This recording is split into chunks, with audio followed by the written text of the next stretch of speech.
All that matters is today. Stitch, your present, man. 3.5 hours, do this together, man. It starts with us, it ends with us. Hey, no cheers! KO, 1, 2, 3, go! Come on, boys, let's go now! This is no ordinary job. That silver and black is different. This is the silver and black. It just hits different. This is the Raiders. Got locked in now, laser focus!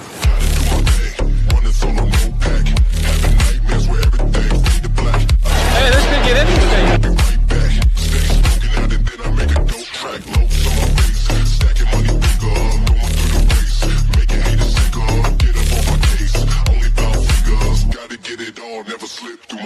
Ride for the brand.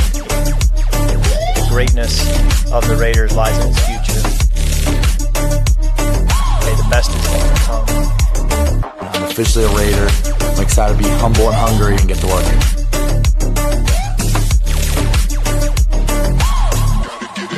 That's big boy football, right? You got Moss. That's what you want to see right there. The grit of this franchise sticks out. This is a historic franchise. You know, it's really important to me that we're a gritty team, that the way that they were back in the old days. Just amazing concentration. But why not us? Why not this staff? You know, why not this group of players? There's a certain mentality and play style that's expected from different organizations. Right. Go make a pay, fellas! Go make a pay! I just want to do my 111. I believe that leadership is earned. It's not given. I feel like I've always been meant to be a Raider. Let's go, Joseph, fight! So that first step was transferring and challenging myself, being in an uncomfortable environment. Because when you're uncomfortable, you're able to grow.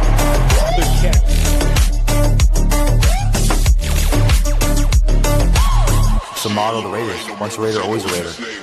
That's what we're going to be about, winning. Everything we got! Thank you. God bless. Thank you guys for coming.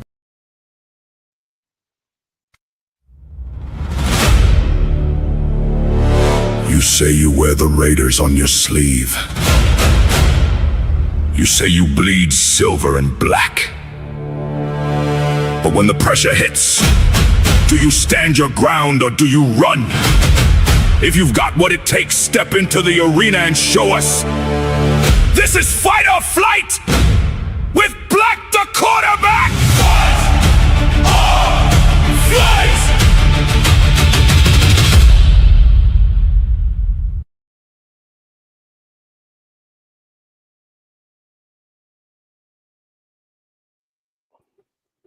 All ready for Fight or Flight.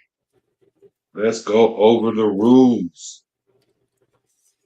First of all, let's get this started. All right. Rule number 1, you do talk about Fight Club.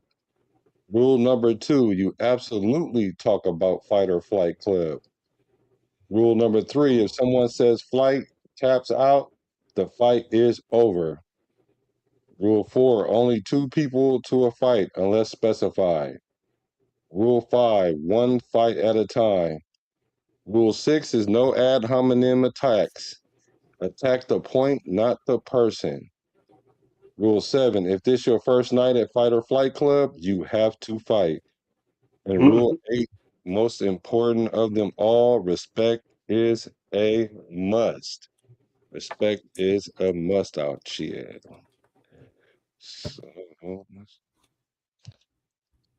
Welcome to Fight or Flight, brought to you by Business Decision Sports.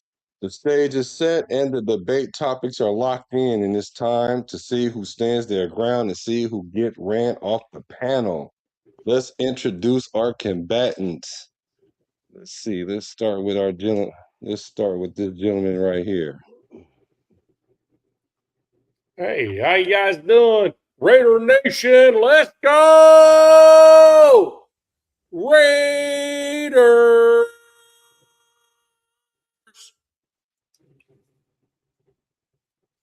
What's up, Nation? This is Chris Raiders from the Cover 3 show as well as the Sunday Morning Building show. Let's fight or flight. Let's do it. Man, I'm ready for this Fight or Flight. I had such a good time last week, and I'm waiting to go at it again, and maybe I can actually win one this time. So we'll see. We'll see. I don't know. I got some stiff competition again, like I did last week. Pause. Yeah, man. You know, we here for the competition, man. Raider Nation, Jason in the building. And you know Mara, you know what I'm saying? She here for it too. Let's go. That's cheating, showing baby girl. What's up, Raider Nation? Appreciate all y'all pulling up. Y'all could be anywhere else, but y'all are here with us. So, man, enjoy the show. I'm sure it'll be a fun one. Raiders. That's hecka funny. He said he cheating because he brought the baby. Welcome, chat. Welcome, chat. Hey, so this is going to be the structure right here. We're going to have a topic, and then we're going to have an 8-minute round table where everybody, all the gentlemen, talk about the topics. While they're talking about the topics, you guys try to see who you want to see who we want to go into the main battle. Then we'll choose somebody to go into the battle at the matchup. Then there'll be opening statements by each person, 1 minute each. Then there'll be a cross-examination where they'll have 8 minutes to go back and forth. I will explain the rules when we get to that point. I went over the rules with them so they kind of understand them already. So that'll be 8 minutes with just the two combatants. And then after that, they'll have 2 minutes each for their closing statement. And then that's where we'll go to the verdict. The verdict will be 1 vote for the judge, 1 vote for the moderator, myself, and 1 vote by you, the chat. So your votes are pivotal. It's the best 2 out of 3 system. So we're gonna start with our first topic. Let's see here. Let's go with the first topic. Let me see if the chat is awake. Chat, pick a number between 1 and 3. 1 and 3, chat, real quick. 1 and 3. Welcome, you guys. Let's see. Pick a number between 1 and 3. Let's see. 2.6. I see 3, 2.6. Right, that is between. Okay, let's go with number 3. Okay. All right, let's get to the round table. The third question is going to be, okay, Fernando Mendoza, El Capitan. The Nandalorian. Let's see. What would you guys give Fernando grade last night? Yeah, let's start there. Let's start there. What grade would you guys give Fernando last night? Yeah, let's start there. Let me get the clock ready. What happened to the clock? Clock disappeared on me. What grade? Yeah, you guys, there you go in the chat. Show us what your grade, what you would give your boy, the Nandalorian.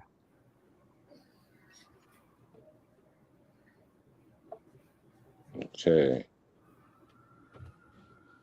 So this is going to be 8 minutes. We got Make sure y'all hit the like button. B minus, and a C plus so far. Damn. Ooh. B minus sounds good to Frank Weber. B minus is what I was thinking too. B minus. Okay. All right, there's the clock. There is the clock. All right, so the 8 minutes is going to start now. Any one of you guys can start it. Go ahead. I give him an A minus. I felt he commanded the huddle. He looked a little jittery out there, but he said himself, to come out. He was a little, hyped up, a little anxious, so he needed to calm down. Looked like, after the first or second drive, he calmed down a little bit.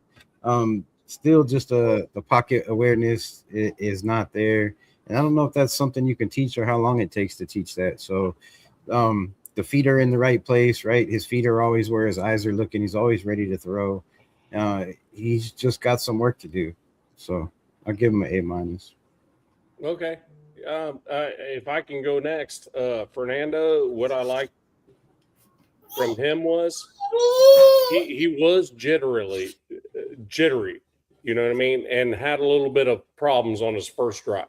Don't get me wrong. He was trying to figure it out. The speed was a little bit much for him. Second one, he started to get in a rhythm. And he's a rhythm guy.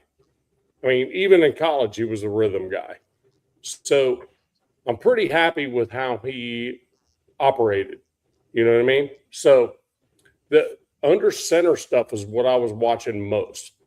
When he came out of that under center and that play fake, he sold that thing and blasted one down the middle.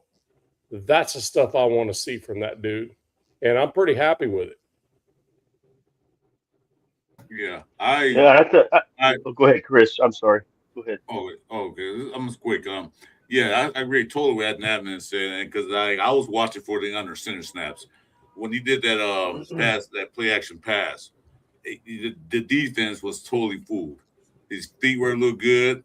Besides him being nervous, of course, his first ever game, he had to get just to the speed. I gave him a B- because one thing he didn't do, what we had problems with last year, turn the ball over.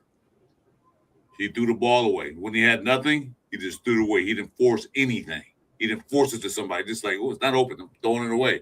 And that touchdown pass to Beck, he threw it low enough where only he can get it. That shows a sign of accuracy and position. Yeah, I thought I'm going to stay with the B. Were you done, Chris? I'm sorry. Yeah. Okay. Yeah, I'm going to stick with my B-. I agree with Chris what he just said.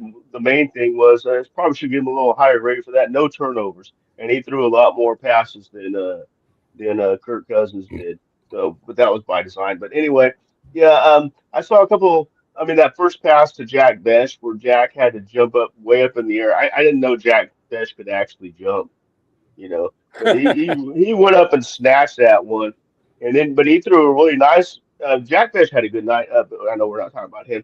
But Fernando threw one in a spot where only Jack Bech could get it, and Bech just reached out and snatched that sucker and said, "No, this is mine, fool." So and then again, like Chris said, that pass to the end zone was I probably should go higher than B-, but yeah, the jitters kind of got me a little bit. I'm surprised they had him drop back, taking not taking as many. I thought this would be pretty much all under center, but no, there was quite a few, and that weren't under center. So, but yeah, he did, like Nav said, he did really sell that play action when he was playing under center, and that was one of my main concerns about him is playing under center. Not that he could get the ball up from under center, but that his footwork would be okay. All right, that's all I got to say. Okay, let me ask this question from you guys then. Just based on what you saw, because it sound like you guys like. You didn't get Jason great. Jason, that's fine. That's fine. That's fine. You only have we only have 10 minutes really, so I want to, because you guys pretty much agree somewhat in the same ballpark. So my question is this though, unless you just totally disagree, Jason, do you totally disagree? But no, it's okay. What do you guys think? Projection, just based on what you see now, who's going to end? Will Mendoza have a better career than Derek Carr? I mean, he played one preseason game. If they put the right pieces, if they continue to put the right pieces around them, we get some good receivers. They got two good running backs. Get the offensive line the way it works. I think you could.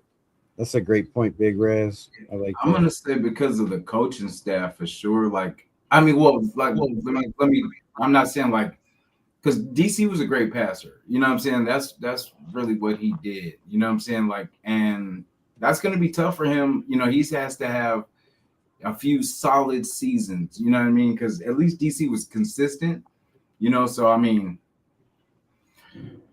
I hope so because that means we're winning games. You know what I mean? But I feel like Fernando kind of has. Well, damn, it's hard to say because the wide receivers that DC had, you know, in the beginning were cool. He had Crabtree and he had Murray, but like for, yeah, It's going to be hard to say. I would say DC will probably still have the passing records and all that too. But I hope I'm wrong. I hope not. I hope so. So you guys can't foresee. I know it's early. You can't foresee Mendoza winning one playoff game. Not off the performance last night. Yeah. Not the current state of the Raiders. No, not this year. You talking about this year? No, I'm talking his whole career. Oh, his whole yeah. career. No. Yeah. Hold on. Whoa. It's just going to take a couple. Like I figure, like by year 3, we should be making a strong push. Yeah, he can win a playoff in his career if he stays there long enough. Everything works out. Even So I feel like year 2 will be good. Like year 2 will be better. That's why I kind of want him to get year 1 out of the way. You know what I mean? Get your bumps and stuff out this year, and then that way next year you have a clear picture on the player that you want to be. Sure enough, I completely agree with Jason on that. Completely agree. So all you guys agree that Mendoza will have a better career than Derek Carr as far as playoff wise and all that, right? Can. I mean, are we talking stats or are we talking playoffs at all? Are we talking win stats or playoffs? Because Derek Carr is pretty much the all-time leader in every category in the Las Vegas Raider history. Yeah, and Will Mendoza had the longevity that Derek Carr did. And he was here 9 years. Will Mendoza be here 9 years? I mean, that's hard to project after one preseason game. Right. Oh, so you guys, there's no way. It's funny that you guys are saying that because so we can't really project anything for a whole year then because no, we cannot. We don't know anything then. Until you see it. But can you project that Mendoza will win us a playoff game? I know people are saying that we'll eventually end up in the playoffs or we'll end up winning the Super Bowl, but we can't foresee if he's going to have a better career. But okay, let's scratch that then. Most quarterbacks are not the only reason teams win playoffs.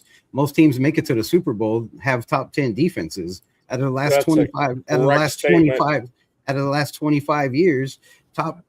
Every team that's made the Super Bowl has a top 10 defense. So you can't tell me that this kid's gonna come in there and win if he has a 25th rated defense like Derek Carr did every single season. Or come on, there are no receivers. Like Derek Carr made the receivers on the team better. What did Nelson Aguilar do when he left the Raiders or before he got to the Raiders? Right, he had a primetime year. Derek Carr got that man paid. Michael Crabtree, Amari Cooper, like what did any of those dudes do after they left DC? So I think DC is highly, highly underrated. And to say that this dude's going to have a better career based off of one preseason game going 10 for 16 and 97 yards and a touchdown, I don't know. I think this talk is way, way premature. Just my opinion. Yeah, I wouldn't just base it on one game. But okay, that's fine. So who had a better career? Agreed. So who had a better career, Derek Carr or Rich Gannon? Because Derek Carr got all the records and all that stuff you guys just said, right? So who had a better career? I would say Derek Carr had a better career. That's no question. He stayed on one team for 9 years. He has way better touchdown to interception ratio than Rich Gannon. Rich Gannon had decent seasons. He had 3 decent years with the Raiders, and that was his whole career. He wasn't very good with the Minnesota Vikings, right? He wasn't good with the Kansas City Chiefs. Like Derek Carr was solid every single year with the teams he had around him. So I feel like Derek Carr. So let me go around 1 second. Let me go around then. Let me go around the table then. So you're saying that you're saying that Rebel, you're saying that Gannon had a better career or Carr?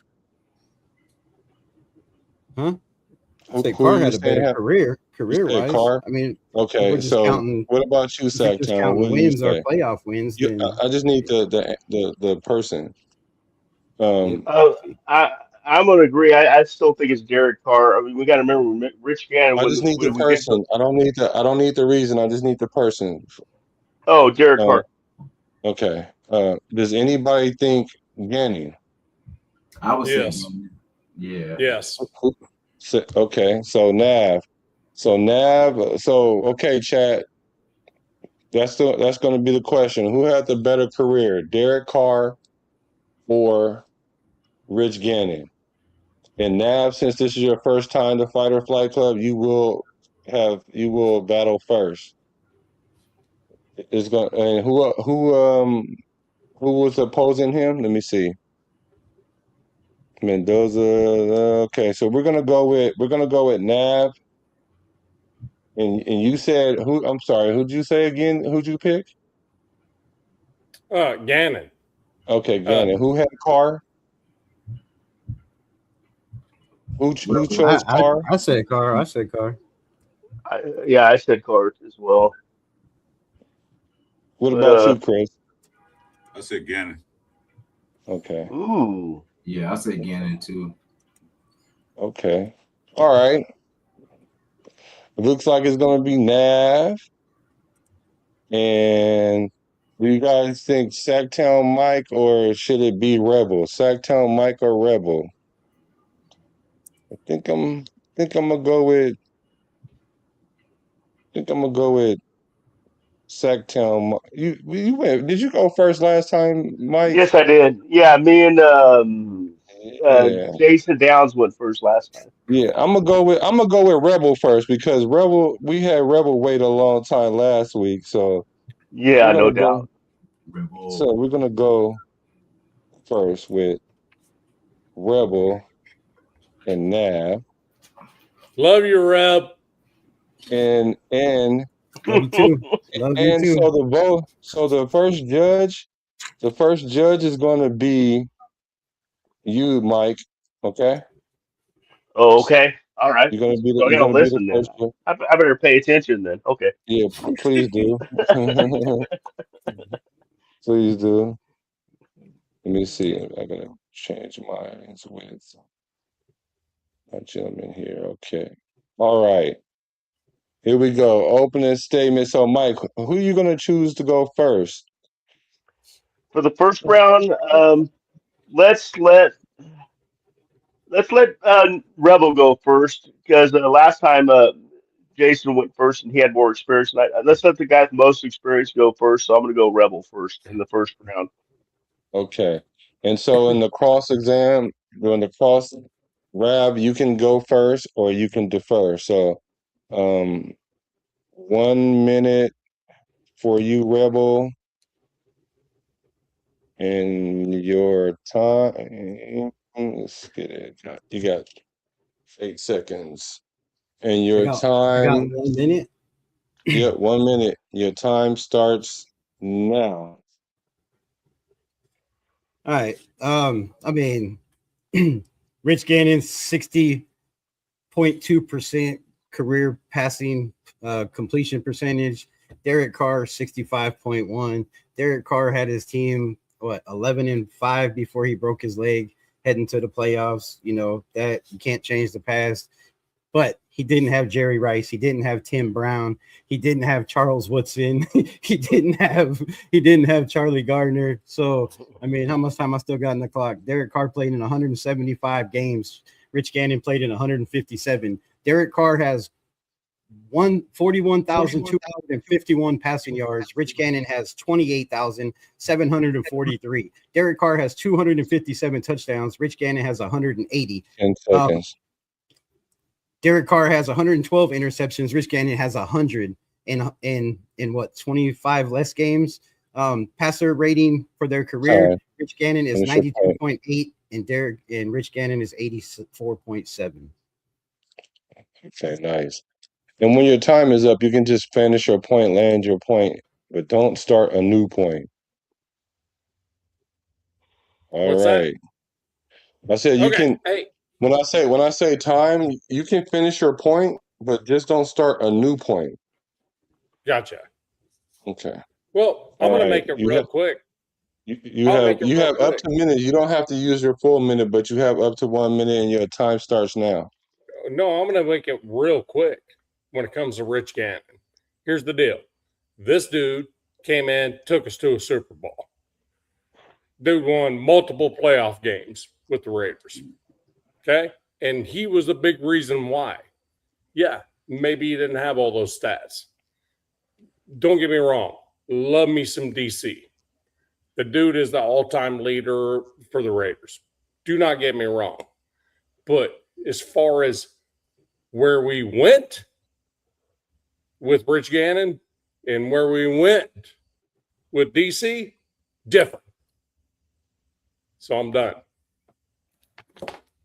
I'll use up his last 17 seconds. Isn't the question who had the better career? And I think my stats prove. Wait. No, we at the cross. You guys gonna have all 8 minutes to do the cross exam right now. I don't think there's 8 minutes left. Okay. I think well, I got plenty. All right. I'm good. Okay, hold on. I got you. If you guys get to a stalemate, then I'll just stop it. But okay, let's get to the.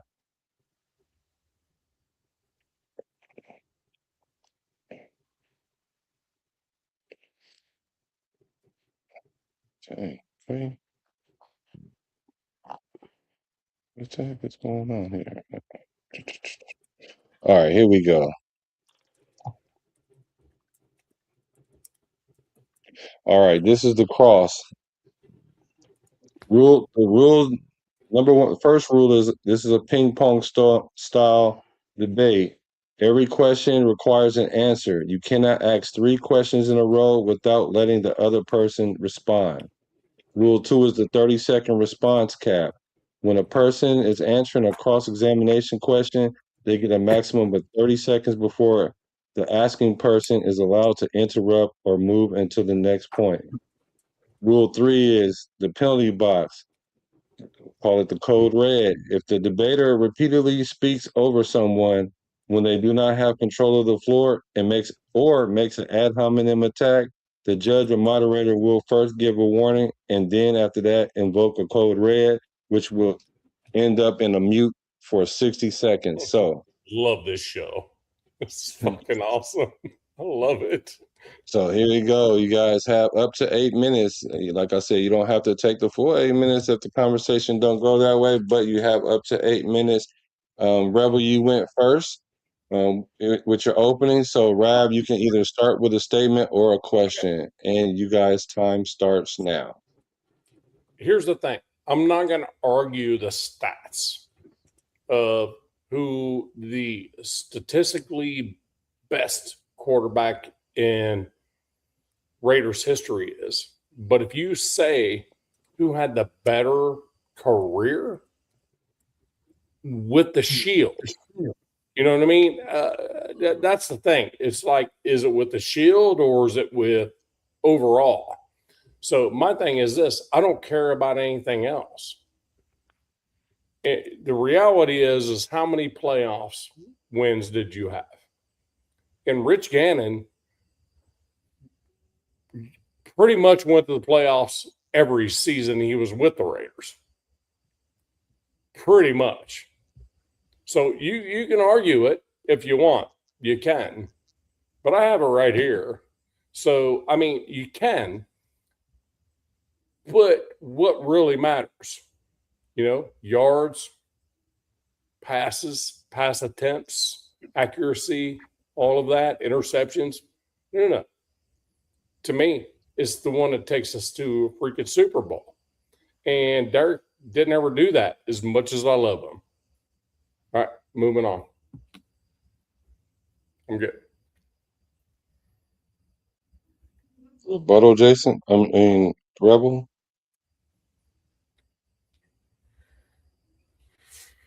My turn?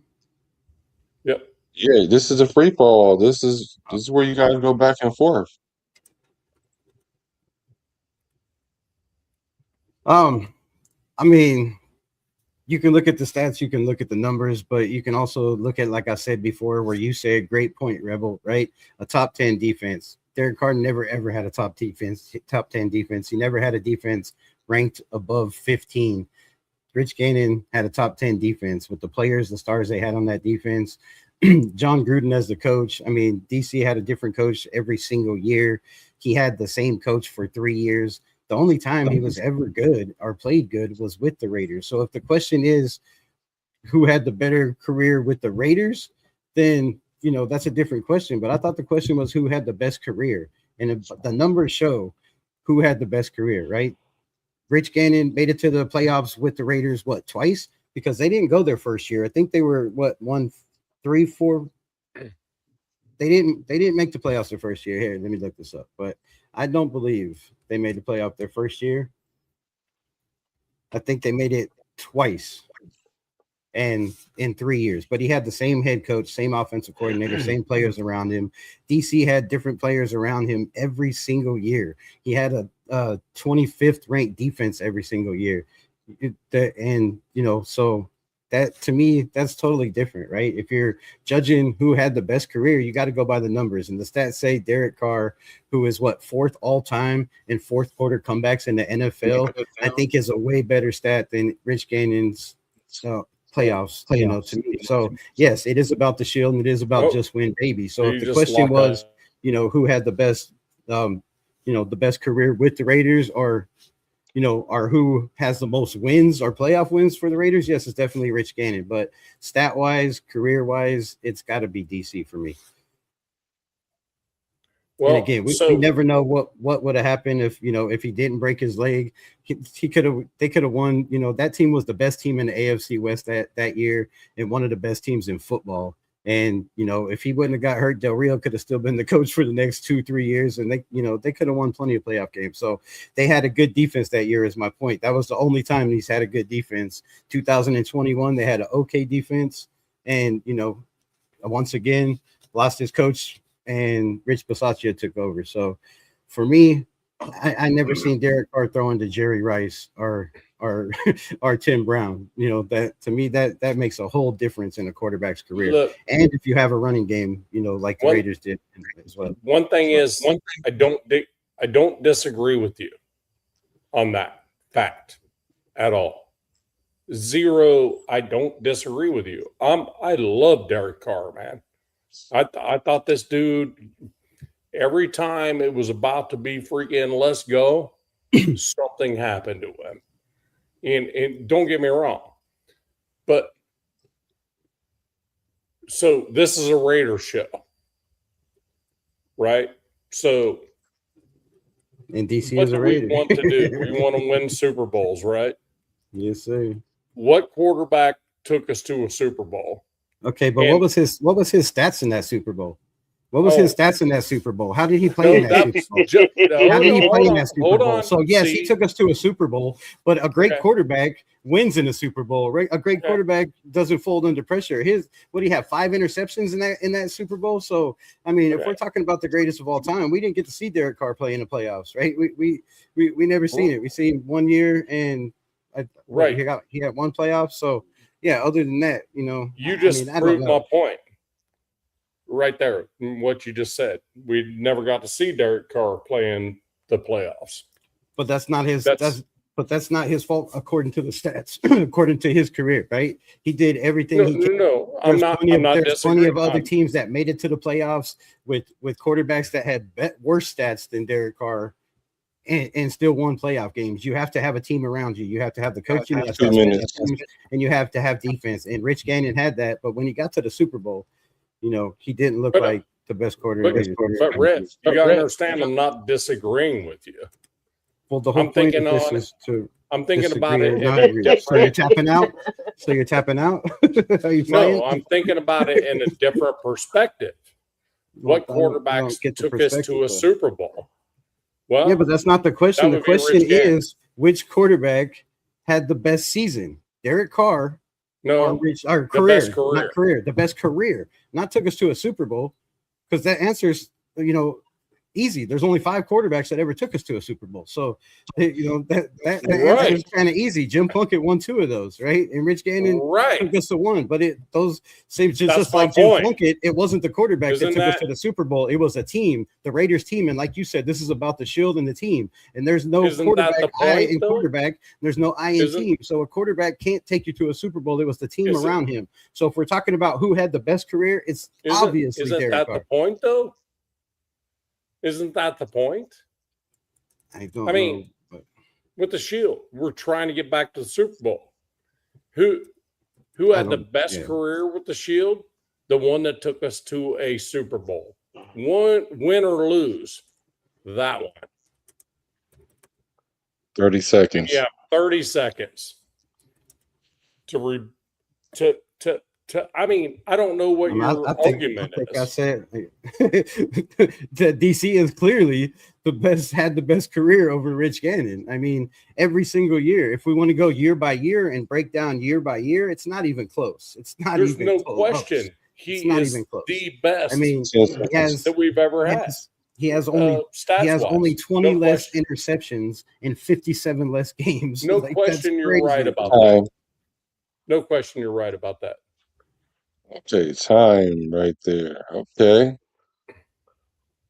All right. Let's get to the closing. Love it, Reb. Thanks, man. That was freaking awesome. I We're love it. gonna go to the closing chat. You guys get ready for your vote. Get ready to go in for your votes. Okay, so the first person is gonna go into the closing is Rebel. You get to choose if you want to go first or second. That was not the closing. We gotta go again. No, that was just you guys going back and forth. You get up to 2 minutes for your closing arguments. I don't On know the same what- thing? Do you want to go? Yeah, that's what I'm saying. You just get to make your final statement. You don't have to. You can defer your 2 minutes if you want to. You don't have to. Yeah, I mean, I think I proved my point. It's obvious who had the better Okay, career. so are you deferring it? You don't have. No, I'm you're gonna talking. You defer said I your have vote. 2 minutes. My Okay. time's ticking, right? Okay, well, okay, hold on. So I would just ask you, do you want to go first, or do you want to let him go first and you go I went last? first. He went first, isn't it? I mean, I just assumed it was my turn. I don't know. I'm just But asking you. You want to have go the first, choice. Nav man? Okay, so we're gonna let I'm Nav good. Man go Either first. way. Hold on. So here's a All right. question I would like for you. Here's a question I would like for you to address in your 2 minutes too. It says, let's see. DC had the better career. Gannon had the better team. So in your 2 minutes, you can address that and also just make your final point. What you have up to 2 minutes. You have up to 2 minutes, and your time starts now. Yeah. What Big Raz said, there's no question he's correct. There's no question. Gannon had a way better team. I mean, we're talking Jerry Rice, Jerry Porter, freaking Timmy Brown, man, my boy. You know what I mean? Freaking just freaking killing it. Best team in the NFL, no question. Had the freaking best offensive line in the NFL, no question. DC never had that.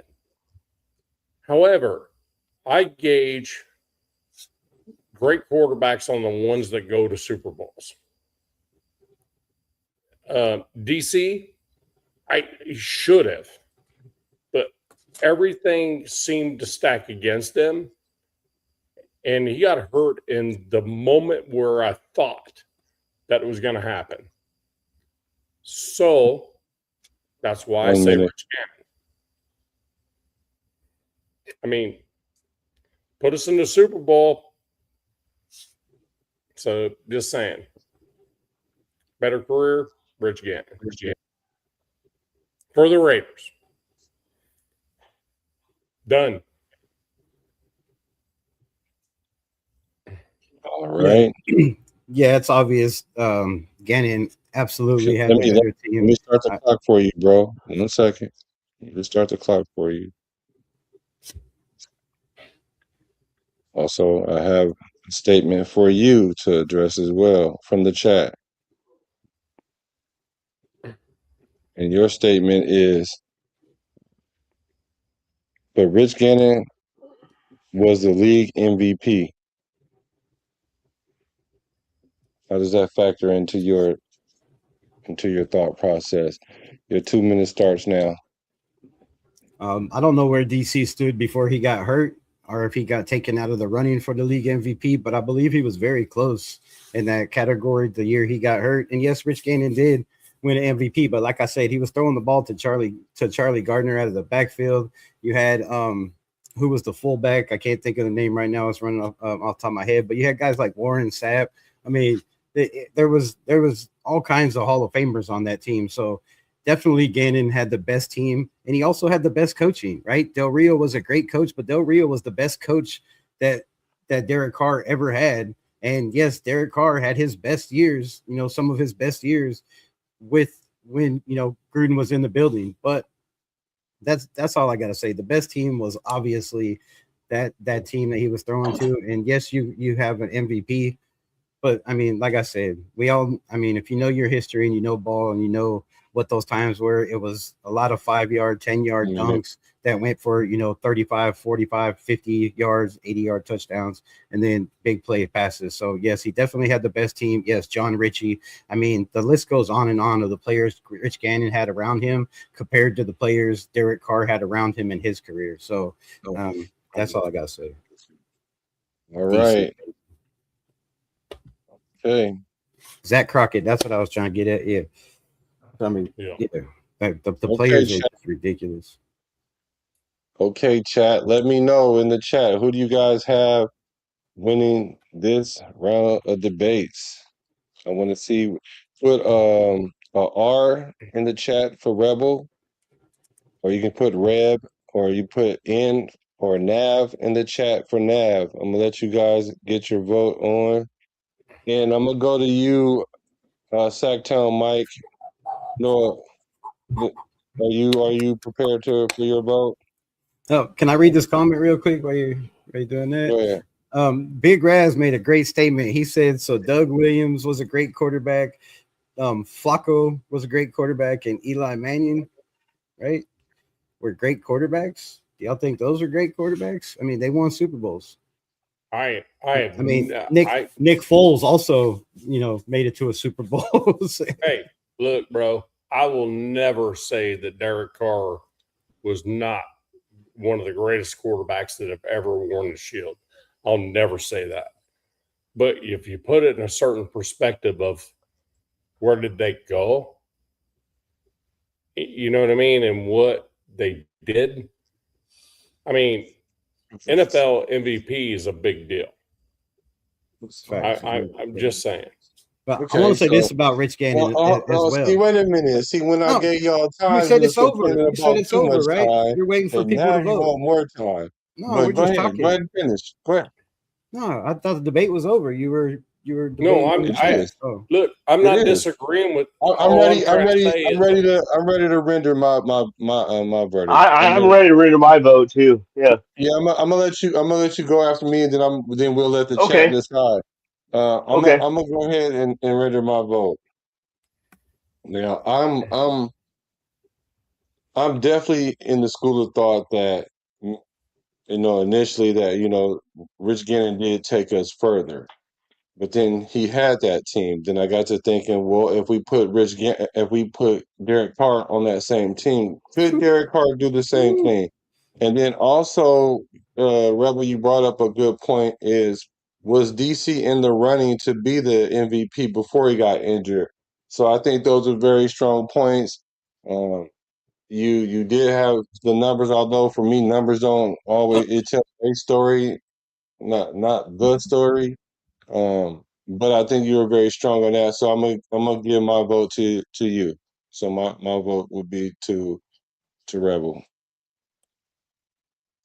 And so as you should. And your vote is you can go now, Mike. Okay. Both. I think first of all, I want to say they both did a good job debating their points. I will say that. But I think the question was who had the best career. What did Rich Gannon do with the Chiefs? Not a damn thing. I mean, he had a couple good years with the Raiders. That's not a good career. That's a good couple years with the Raiders. And the question, if he would have said who had the best career with the Raiders, then I can more agree to what Nav was saying. But and I do think, right, that was the question: was career who had the best career? And with so the Raiders. you gotta, and he had 9 years, so he played longer and played more. As far as his broken ankle, I was at that game when that happened. That was insane. a 280-pound lineman fell on his leg. Unless you got titanium bones, your ankle is gonna break. Should have never I been mean, out there in the that is fourth not his quarter. fault. That was just one of those freak things that happened. And he was in contention for MVP that year. I mean, for games before that, everybody in the crowd was like MVP, MVP. Commentators, everybody was talking about it. That was an MVP year. And Rebel said, Gannon had all the tools. Uh, and it, Aiden just didn't have shit. I mean, I'm sorry, he didn't have shit. So I'm gonna have to go with Red. Don't So you disagree with choose you it. there. So you choosing. So just so we are clear, we're talking about the career with the Raiders. I wasn't talking about with no one else. This is a Raider podcast. We're talking about with the Raiders, but Oh, I I thought the guess question. I I thought you guess said the I question guess was I guess who I had the guess best career. I guess it has to be That finite was to every word now, because.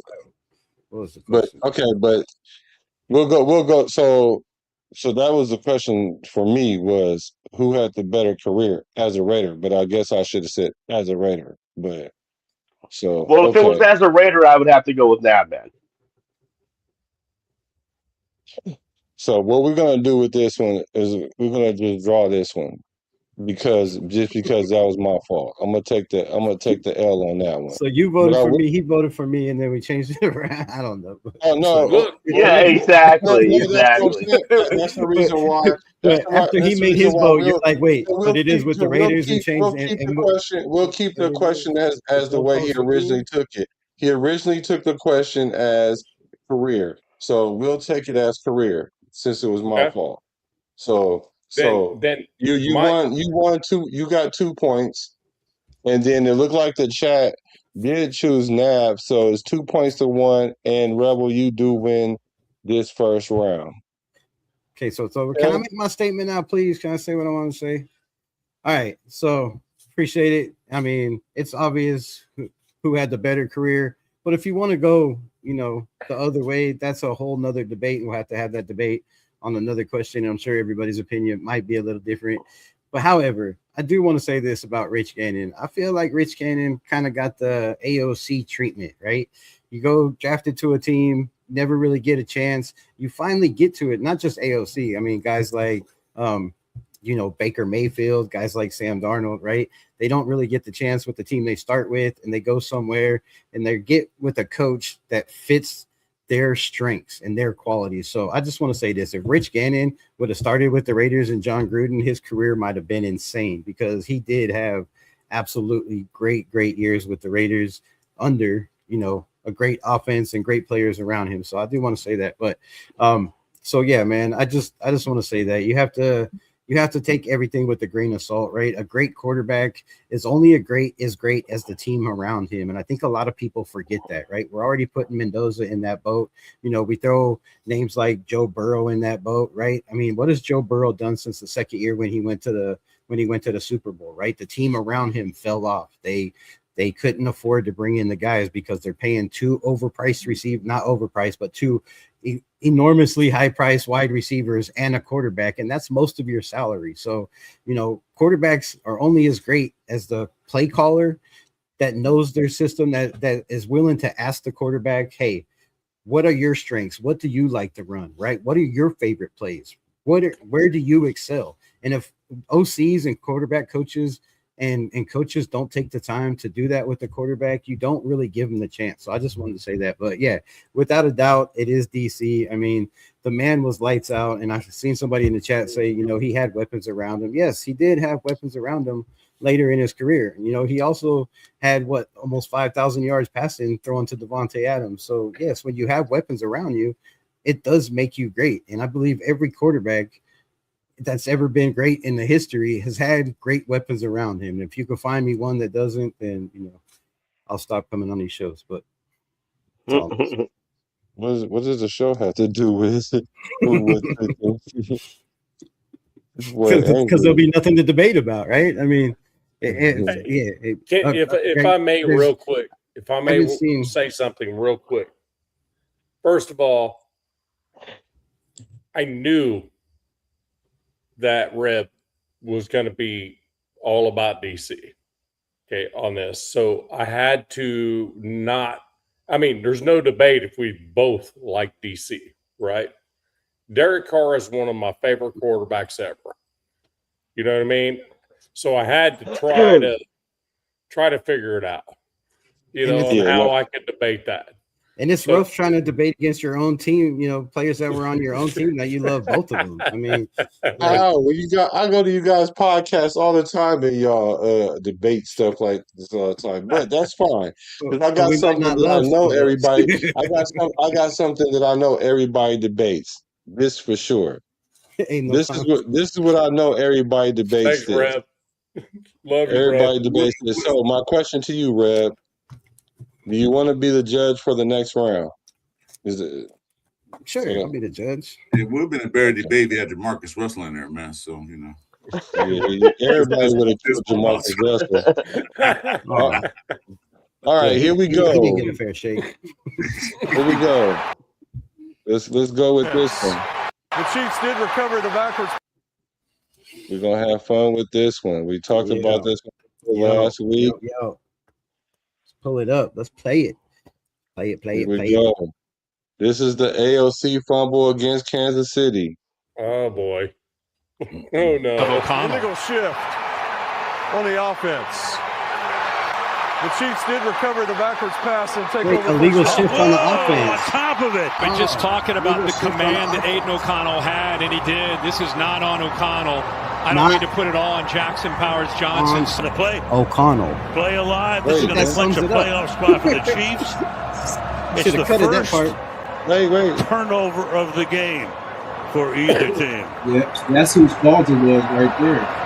Mm-hmm. It was Parham. Parham tapped him.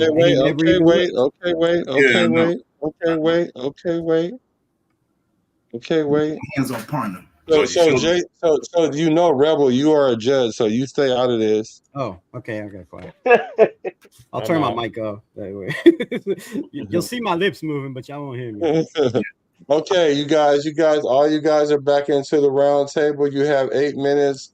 You guys start now. That was Parham, man. Like I think Parham was looking at the clock and he was trying to get what's his name to hurry up, but AOC was still looking at the sideline. You know what I mean? Still trying to get something from the sideline. And yeah, it was just basically, I mean, JPJ was the one that hiked it, but Parham was the one that kind of sped up the play. You know what I mean? So that's what I remember. Yeah, it was Parham's fault because if you look at the full length of it, which I did today, you can see AOC looking at the sideline trying to get a play in there. And also Colton Miller was looking on the side too, trying to like figure out, you know, what's going on. Usually when one of the guards, either left or right guard, is next to, of course, next to the center, and then on a silent count, especially in a shotgun in a loud stadium, it's a silent count. It's up to the guard to look back at the quarterback, and the quarterback will say, I'm ready. Then he'll tap him. Parham did not look back at the quarterback and see if he was ready. He just and tapped him. So everybody say it was JPJ's fault? No, it was not JPJ's fault. He did what he's supposed to do. When Parham tapped him, he hacked the ball. So it's all on Parham. Yeah, I agree with Chris. That is totally on par. And JPJ, as being the center, he has to look and see who he's blocking. It's up to the guard. In this case, the right guard usually is the right guard that is looking back at the quarterback. And then and you can see AOC has arms down to his side. He was like looking around. He wasn't even looking at the center. I mean, the ball hit him on the chest before he even knew it was coming. And that's up to your guard, whoever they designated. In this case, it was Parham, and he tapped him on the thigh. That means snap the ball. So JPJ snapped the ball. AOC wasn't ready, so I don't think either one of those two have fault. It's definitely on Parham.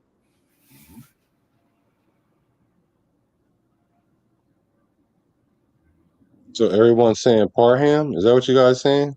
Yeah, I'm saying Parham all the way. Also, even the announcer said Parham. So, okay, that's fine. That you guys. That's interesting.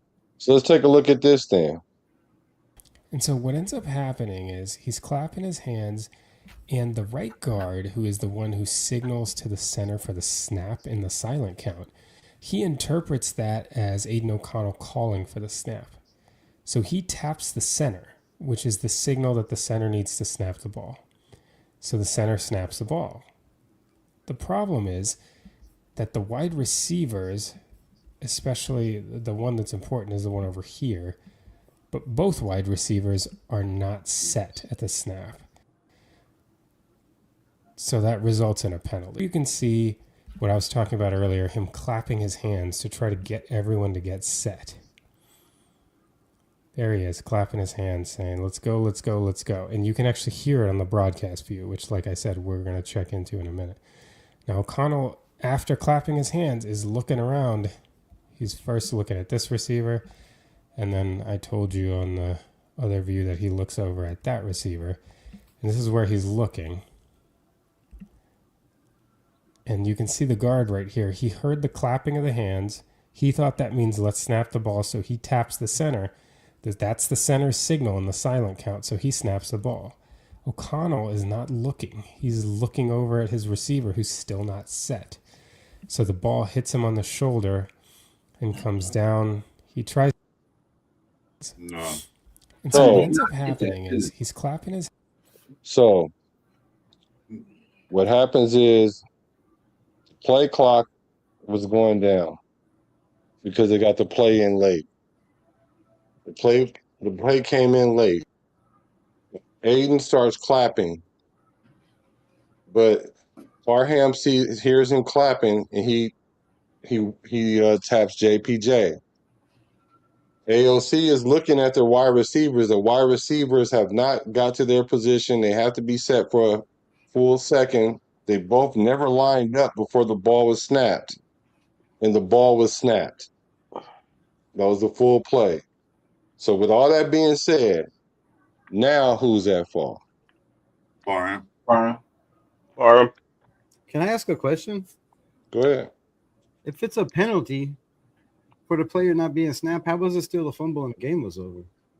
Because basically they denied the penalty because they got the ball back. Right. But if you look at it, the penalty stopped the play, though, don't it?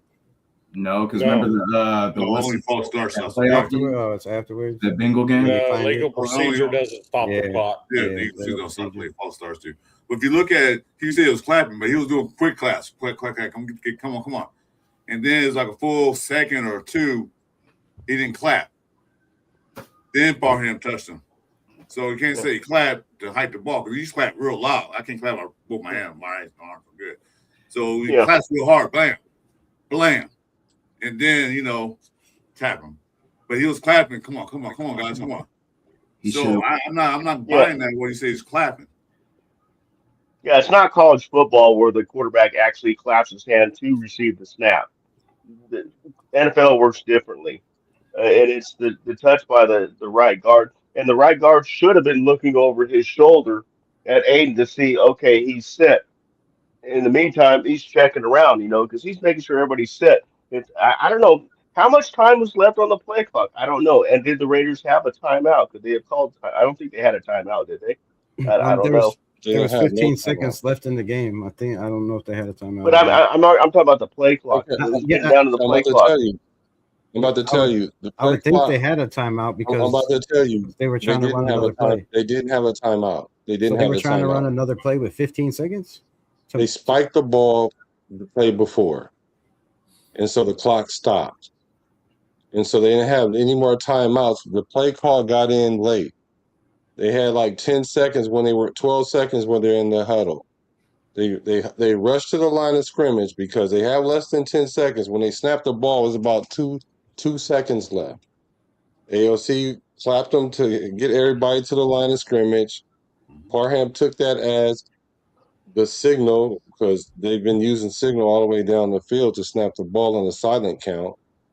And he touched JPJ, and the rest is history. But the receivers never got set. It was a dead ball penalty, so the play went on. They declined it, and they got the fumble. That's what happened. Well, and here's my thing with that play. I just think I remember that play. I mean, I was like, what the fuck just happened, right? And I'm sorry. Did I throw an F-bomb? Sorry about that. You good. And but the thing about it was, I was like, what just happened? And I had to watch it over and over again. Sacktown and I have talked about this play a couple times. And it's like, yeah. So when you go in a hurry up like that, the center is counting on the guard to look down the line and make sure everybody's set before he hikes the ball. You know, and Parham is at fault on this one. There's no question in my mind. Well, it's up to the quarterback to make sure everybody's set. That's why he was clapping his hands real fast. That's why he was clapping, get set, get set. He was pointing, get set, get set. And then he was waiting for him to get set. Then he's going to clap his hand real quick, you know, for the Parham supposed to be looking at the quarterback all the way, not just getting set up. He should have been looking at the quarterback all the way, waiting for the quarterback to say, I'm ready. He wasn't that. He put his head in the ground. So everybody's saying the same thing? Pretty much. Yeah. It's Parham? I think so. But I'm the judge, though, so can I ask a question? Yeah, 1 second. So there's not going to be it's not going to be a debate if everybody has the same answer, right? No, it's fine. You can go next. So I just want to ask this question. So you all think that it's Parham's fault? Mm-hmm. Yep. I mean, I think in the heat of the moment, AOC gets some of that too, because he was thinking of when he was clapping, trying to get their attention, but at the same time, that means something different. You know what I mean? So he could have just said, you know, used his voice like, hey, you know what I mean? And vocally, you know what I'm saying, got their attention. But isn't that the purpose of using the silent snap, because you can't hear a person? Yeah, but when he clapped that second time, that pretty much signaled to Parham that, oh shit, it's done, it's time. You know, it's like 2 seconds on the play clock. Yeah, he clapped like 4 times. He was clapping fast 4 times. Come on, guys, come on. And as you see, the wide receivers were still moving. Like they were still moving when he was still trying to, you know what I mean? So Rebel, go ahead, ask your question. I was gonna say, I mean, everybody has the same opinion, but is that just that one play, or can you look at like 2 plays before that? Because can we see? Because you said they were in a hurry up, right? So does he look back the play before? Does he just tap them and go? Right? I think that's what they've been doing the whole way down. I can't play everything because of copyright for one, but I can tell you what happened. I can tell you what happened though. Well, I mean, I watched it over and over again too, and I watched the other plays. I lost the debate. I lost the debate last week over this because everybody thought it was AOC, but now that it clearly looks like it was Parham. I wish I was debating this because that's neither here nor there. But I'm the judge, so you can debate and you can be in the next against somebody, I guess. Yeah, that's cool. It's cool, but no, this is essentially what happened. I mean, if you guys are, if everybody's deadlocked that this is Parham, we'll just leave it at that. We'll just leave it at Parham, and let me see what the chat say about it. Because if AOC coming down, flapping his hands to signal to snap the ball or hurry up, and he snaps it, you guys are blaming Parham for snapping the ball. That's what you all are saying. Last week when we were talking about it, it was because Parham looked back and AOC lifted his leg, but that doesn't seem to be the case. I didn't see no leg lifted, right? Yeah, that was the talk last week. Right. So he didn't even look back. Because I believe that's how he usually snaps the ball. Is, you know, he claps and then he lifts his leg or whatever. But that a clap or 2 claps is different than this, you know what I mean? And you got let's go is this as an offensive lineman, you got to be aware that, come on, this dude, he's saying get ready because he knows. So let me ask you guys something. And how with 2 seconds. So let me ask you this, because you're not debating it. So let me ask you this. So with 2 seconds on the play clock, and the receiver's not even lined up yet, and they have to be set for 1 second, it's still Parham's fault? If you guys are saying it's Parham's fault, we'll deadlock that. It wasn't 2 seconds though. That's the thing. Not when they started. No, it was 2 All right, seconds. let me go find the play now, because I'm telling you, it was 2 seconds left on the play clock. There was 2 seconds when Well, he then snapped the the fucking ball. receivers But there need wasn't to 2 hurry the seconds when fuck they up. came back to the line because they were in a And the hurry. receivers weren't even lined up yet, so they have to stand there Maybe for the a second at receivers are least. the problem. Yeah, I was gonna say, and if the That's- receiver, but let me can I ask you a question, Black, as the quarterback? As a quarterback, is it not your job to make sure everybody is set with the center before you signal for the clap? Yes. Okay, so nobody was set though, right? Yeah, Right. I mean, So why would he have been signaling for a snap though? He wasn't signaling for a snap. He was going, "Hey, come on, everybody, let's get going." It's not. We don't hurry up offense. So hold on. If you're asking me the question, I'm just answer the question. Okay, let's say he looked at the play clock, and he's looking at the play clock, and the play clock is winding down because if you don't get the ball snapped, it's going to be a delayed game. So he's like, "Hurry up, guys, hurry up!" Right? The game would have been better. Yeah, the ball's at the 32-yard line. They were in field goal range. They I should have never understand ran all another that. play. You guys are you're talking about the hold on. You're talking about the what ifs. I get that, but I'm just telling you what he did. So he's snapping, he's clapping, telling everybody to hurry up. Now, all the way down the field, he lifts his leg to have them snap the ball, right? So that's where the discrepancy is there because he was clapping his hands versus lifting his leg on that play. Parham started clapping. I don't know if he saw the play clock or not, but he snapped the ball. It was only a couple seconds left. The receivers didn't get set. I will tell you this. Let me ask you this. These receivers were not in a big fucking hurry to get. Yeah, nobody was, and they should have known the time. But let me ask you this. You said all the way down, he was lifting his leg, right? So to lift your leg, for your offensive lineman to know when you lift your leg, doesn't he have to be looking back at you? He was looking back at him. No, he wasn't. Replay it. Pardon, now look back at him. Replay it. Usually when a quarterback licks his leg in NFL, it's to start a motion for one receiver to move to the other side. Because I think the receivers are the problem. Martin them in the back one time. They were in a fucking hurry. The receivers weren't in a hurry. Check into in a minute.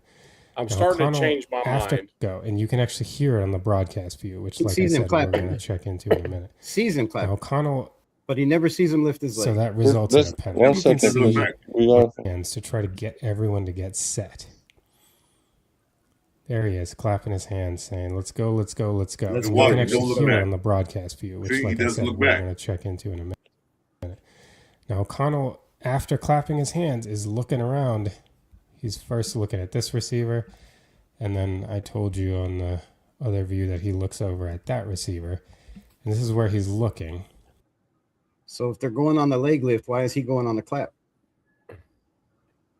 That's my only question. I think the first clap was to set, and then the second clap is to go.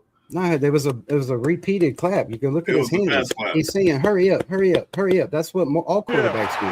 When it's time to go, they're clapping their hands. That means hurry up. We're But running remember out of how time. loud it is there. You know what I'm saying? Yeah, Like they're in one of the loudest arenas. Whoa, on top of it. Talking about this is not on O'Connor Johnson's You the play. Because that's where Play the alive. touch, that's where the touch Johnson's the compartment play. came in, because they Play can't hear alive. This is anything. going to clinch a That's why they playoff have spot to, for the Chiefs. You know, let them know. let's It's the go. first turnover of the game But you're saying for that. either team. Play is making me sick to my stomach. But you're saying that McConnell puts his leg up to tell Parham he's ready. Parham never looked back to see if he lifted his leg or not. He just touched him. Yeah, I mean, it was 2 So seconds. his job is his job was to look back at the quarterback, say, "Are you ready? You ready? Lift your leg up." Okay, then tap. He never looked back. Yeah. Never. So Right. Parham's fault. But the thing is, who's Aiden looking at? the receiver Whoever that's the not receiver set. was on He the showed left at the side. Beginning. He was showed it at not the set beginning. yet. Yeah, the receiver's not set. That's why he lifted his leg up. That's why he's not Because calling he's for the ball. freaking goddamn freaking lollygagging over there and Yep. freaking not freaking getting set. So it could be on the receiver for not being in his place as well. It could be. Well, they could take a penalty. Yeah, 5-yard penalty. Oh well, let's try it again. Right. Yeah, that's using hindsight now though, but because ideally that would have been the better thing to do is to I take didn't the 5 notice yards. that until this show. I didn't notice how slow those receivers were to get to their freaking spots. Yeah, in a hurry up offense, no huddle. Right. They were just fucking, I'll be there when I get there. You know? So let's see. Hold on. My answer is this. The receivers are the problem. Hey, you know what, Jeff? Just wasted time to get there. 401 Raider Jeff made a point too in the chat that I agreed with.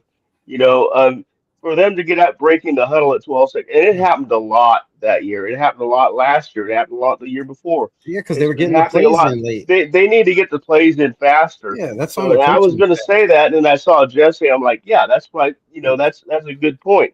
You know, it's up to the coaches to give them you need to be breaking the huddle with at least 17 seconds left. Well, I bet you all agree that it was all bad clock management on AP's fault all year round. Yes, that's the whole point. We Right. would never That's the question. We would never be having this. We would never be having this conversation if AP would have just kicked the field goal from the 32-yard line with 15 seconds left. Why was he trying to get yards? Daniel Carlson has never missed in his career. He wasn't trying to get yards. He wasn't trying to get yards. What he was trying to do was he was trying to burn more time off the clock. It's 15 seconds. If you can't stop one second. He was trying to burn more time. He was trying to burn more time off the clock because what he was going to have AOC do was take the snap, run around, and throw it out of bounds. Okay, so that way it only makes a point in the chat though. Isn't that on the QB not getting them set faster?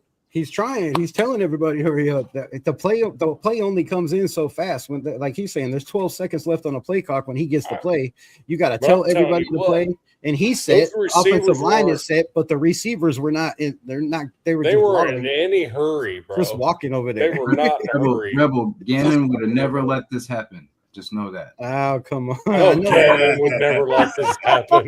He wouldn't either. Neither would Jamarcus. That's funny. Neither would Jamarcus Russell. Oh my God, dude. That's funny. That is so funny. I love that you said that. No, he wouldn't, and DC wouldn't let it happen either. Yeah, but so I mean, I don't think any quarterback could have stopped it. I mean, it's clearly that.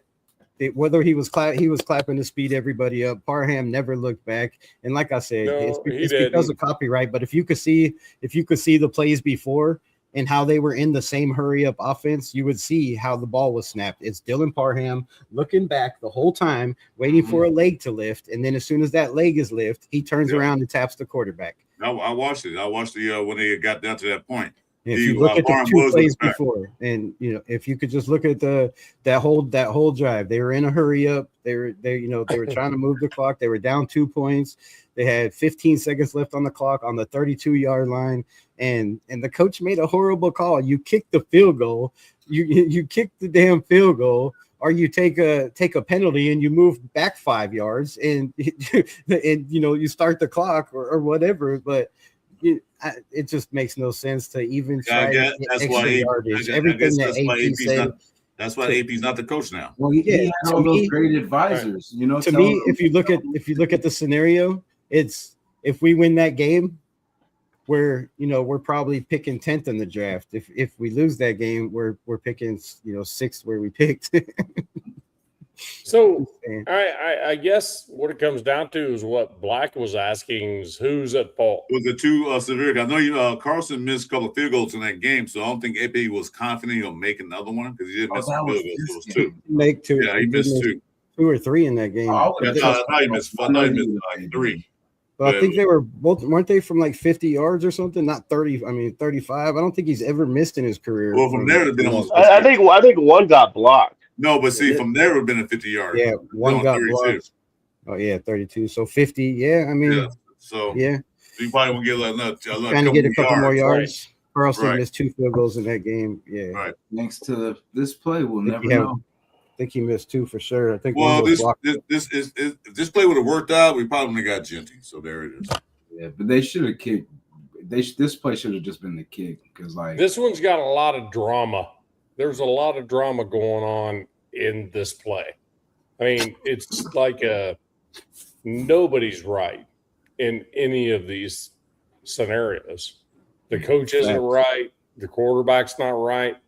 The receivers weren't in any freaking hurry. So, I mean, there's a lot of blame to go around on this one. I agree. And the funny thing is that JPJ in the press conference said it was all my fault. I should have never snapped the ball.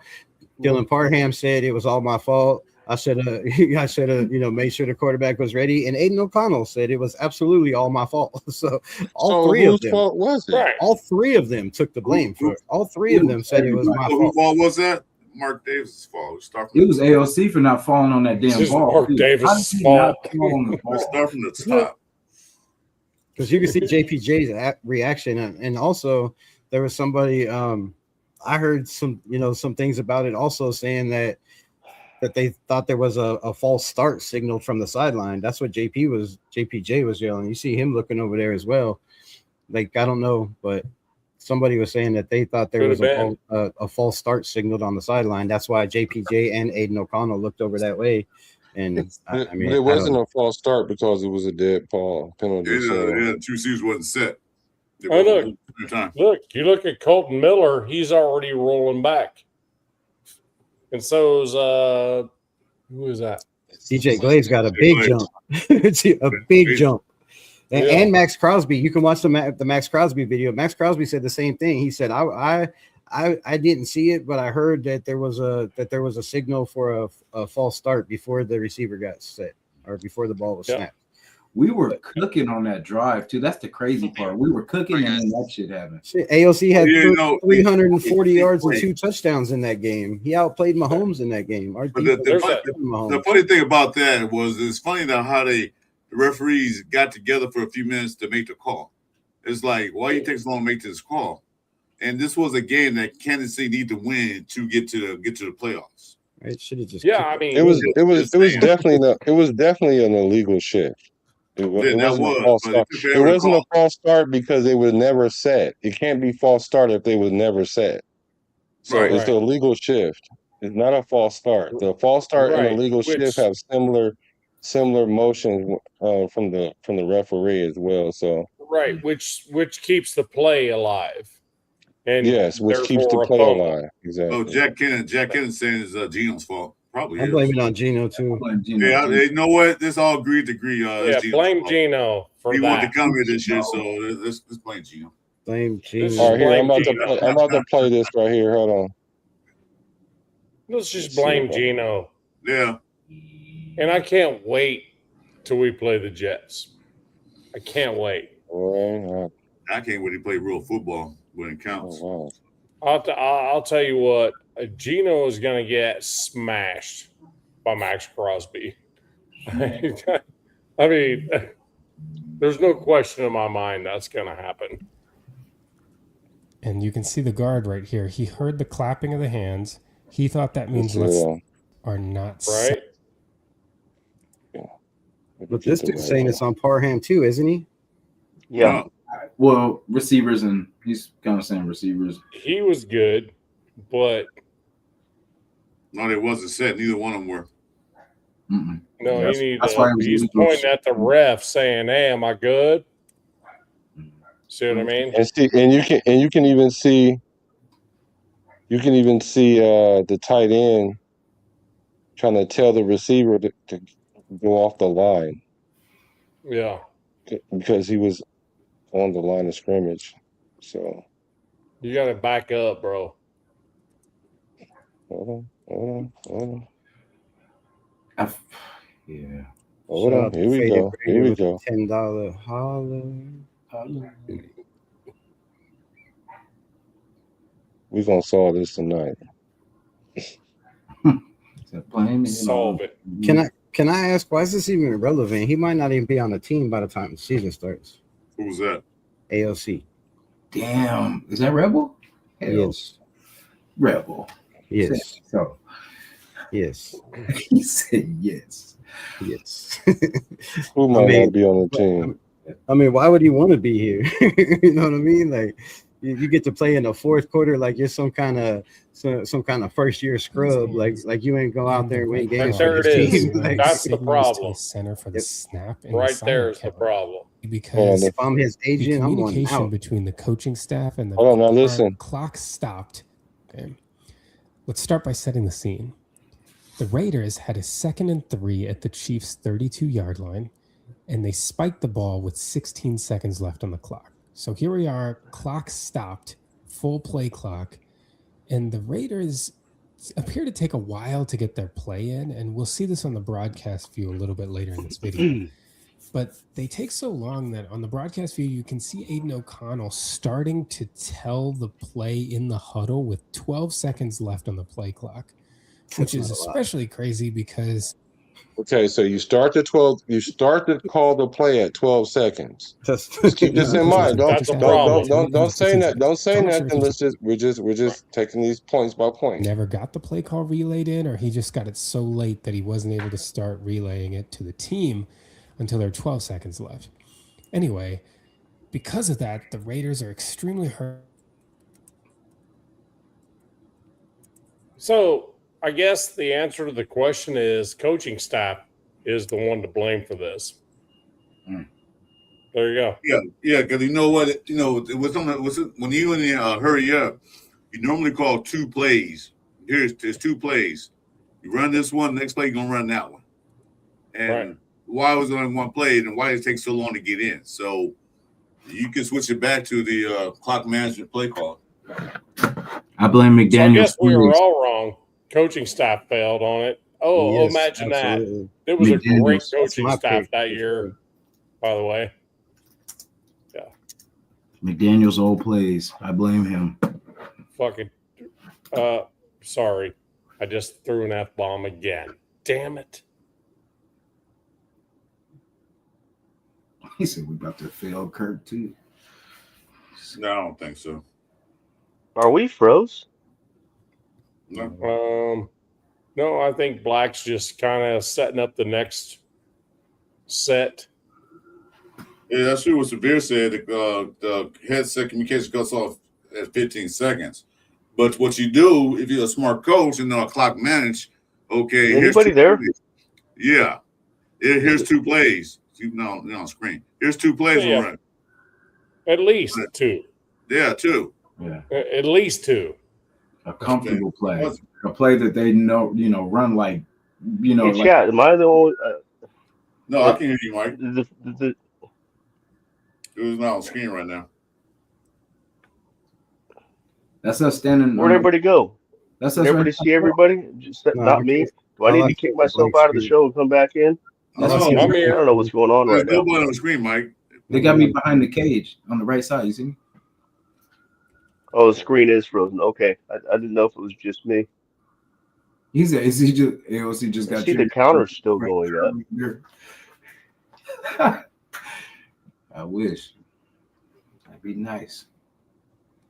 You can't see anyone faded. I hear everyone, but I don't hear anybody, and I don't see anybody.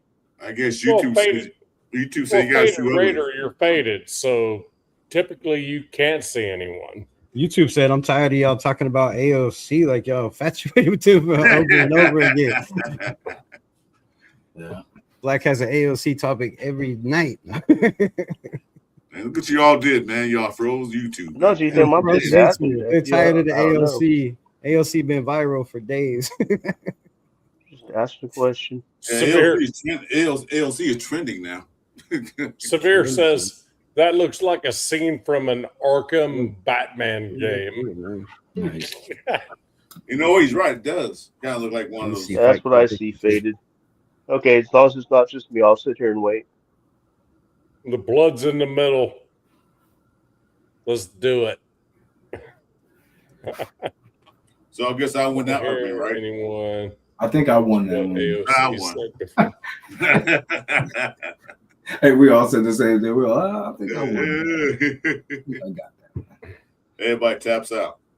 I think we're good. I think all of us, we kind of know where we're at, man. It ain't a win-lose thing for us. And the thing is, I knew Reb was definitely on the DC train. So I'm like, there's no freaking way. I have to make a case for Gannon. There's no way it would be smart for all of us to be on DC. Okay, they both had Gruden. So who would you say if Gruden had to pick, if you could have any quarterback, I'm pretty sure he would pick Gannon. He loves Gannon. You know what I mean? Like, oh yeah. I can't see Gruden picking DC over Gannon. I definitely can't. One severe. The thing is, if I said Derek Carr, then there would be no debate. You know what I mean? Can I bring up the topic? That's Gannon too, so it would have been one. I want to know y'all's topic on this. Where was Drew Allard drafted? Wasn't it like 5th, 4th, 5th, 6th round? Yeah, like, that dude. Did you see the game? Did you see the game he had today? Hey, 10 for 13, 153 yards with 3 tutties. Yeah, he had a good game. I mean, playing against the 2s and 3s, yeah, he had a good game. With the first, with a new head coach, new defensive coordinator, right? New everything over there as well. Like, and he's got, Aaron Rodgers, who's not even, that much in camp, so he probably got a lot more first team reps, is what I'm saying. Like, right. Looking at what he did and what Mendoza did as a first round pick, does that not scare anybody? We're back. Hey, I see me. No, I don't see me. I'm back. Hey, that's me. Sorry about that, y'all. I got booted out. That was crazy. That's I thought I accidentally booted myself out. That's what I normally do. I mean, how's the host get booted off and we're still here? Free black. So we're just talking shit the entire time about you, bro. All right. So I guess what we decided is Parham was the reason for all this, right? That's what we said. That's what we determined. The quality control coach. Deuce Gruden. Deuce Gruden. I think Deuce Gruden.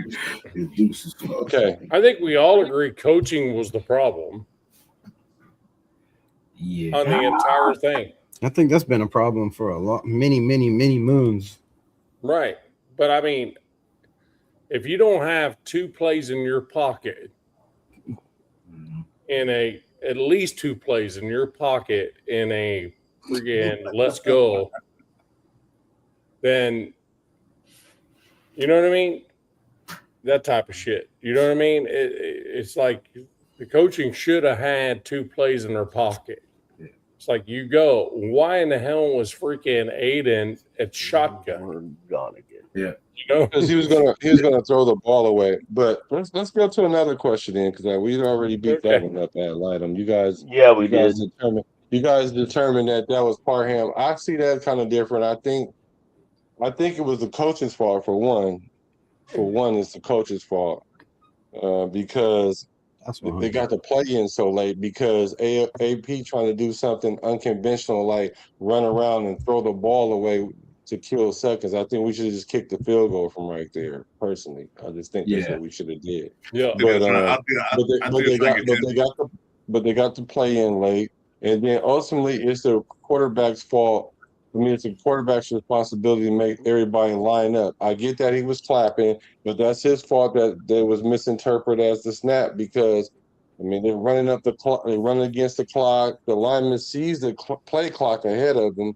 I'm assuming that he sees the play clock. They already know that they're against the clock. I don't know, but ultimately, I don't think it was Parham's fault. I think it was the coaching's fault. But that's just me.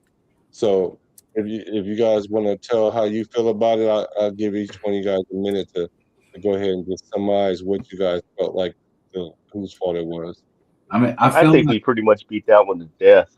Yeah, pretty much. If anybody else wants to go. If you haven't had a chance, if you don't want to speak, you don't have to speak. What you was going to say, Jason?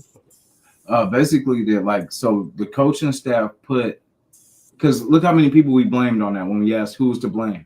Now, if he had to let the kicker kick, it would have just been the kicker's fault for missing the kick. It would have just been a simple, you know what I mean? But at least he would have given him a chance to, we never know what would have happened. I feel like he should have kicked it. I mean, yeah, he missed those 2 kicks earlier in the game, but at that time, I would have trusted Carlson to redeem him. I would have gave him the chance to redeem himself, and if he made it, cool. We forget about the 2 you missed because we won. But you know what I mean? We didn't. So. Oh, shoot. Never mind. Yeah, AG fan. Agreed. It's Did you hear hard. that? I didn't hear him. Oh yeah. Yeah. That Yeah, was G some deep knowledge. fam, I appreciate your comments. Sometimes things go wrong electronically. We can't control it. It's not an easy thing doing this. So I do appreciate your thumbs down, sir. Damn. So here's another question for you guys. Here's another question.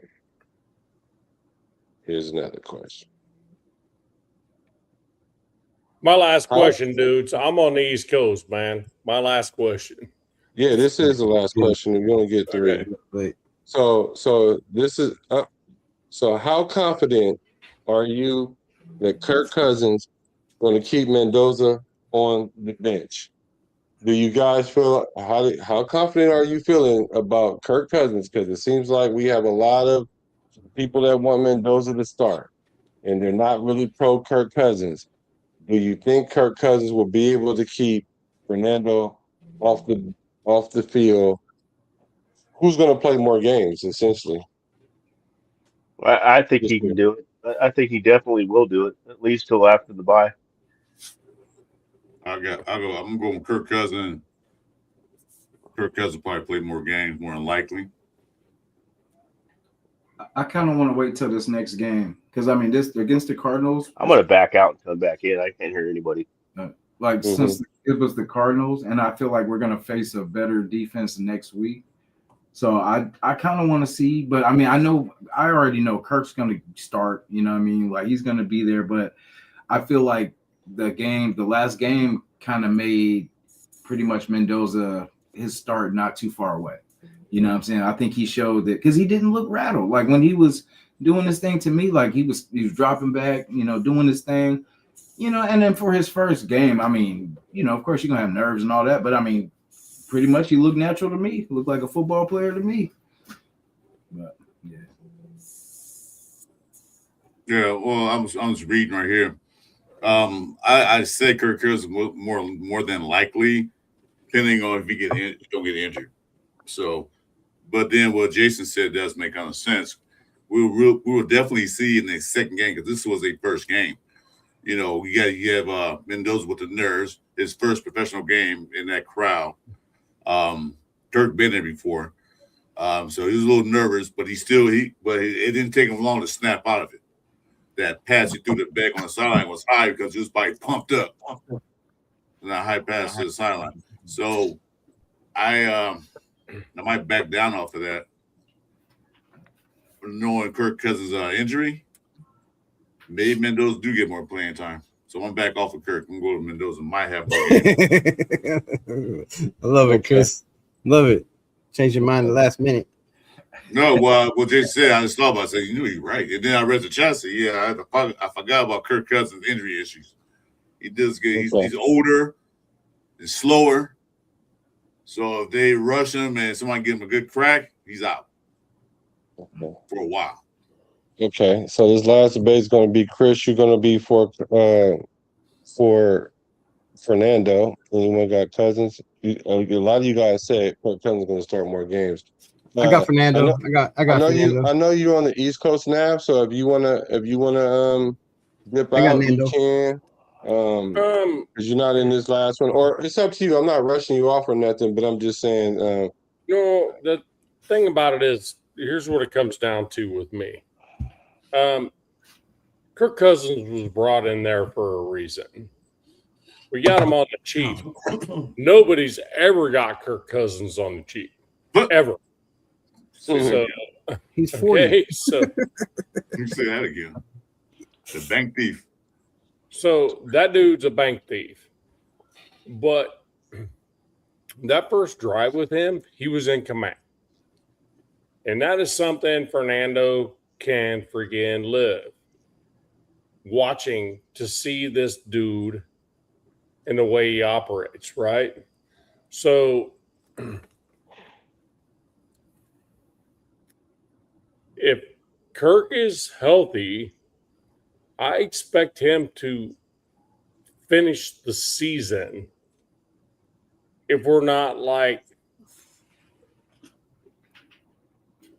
losing football games bad. You know what I mean? I expect Fernando could go in. Let's say we're 2-8. I could see Fernando in the ball game. Dang, nah, 2-8. Let's just say. I mean, just to say. Well, with that being said, the question. Well, we'll say. Well, wait a minute. With that question being said, then Kirk Cousins would have played more games. That's 10 games.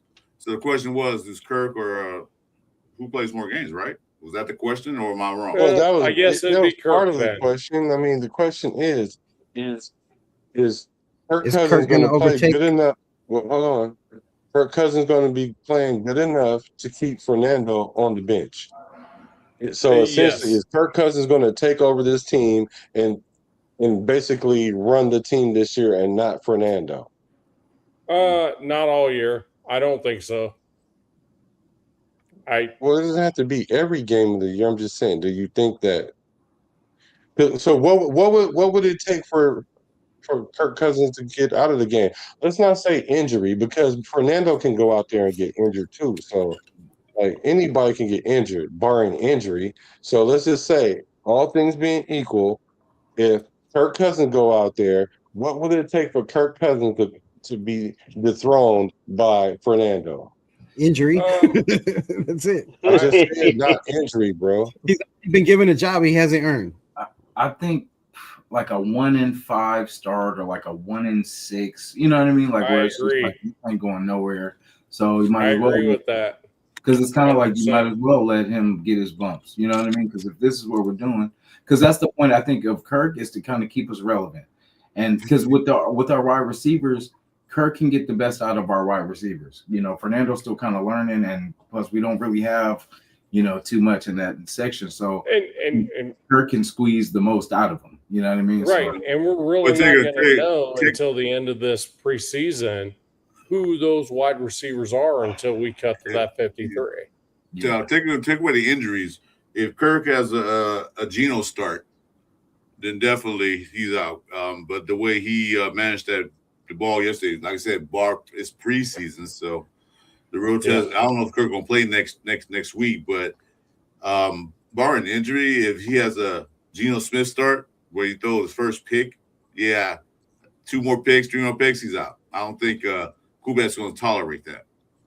I mean, it's dumb interception, not just like a tip ball. I mean, actually throw to the other guys. Right. Chris, who's the best quarterback right now? Fernando or Cousins right now? Fernando. The best quarterback? Yes, right now.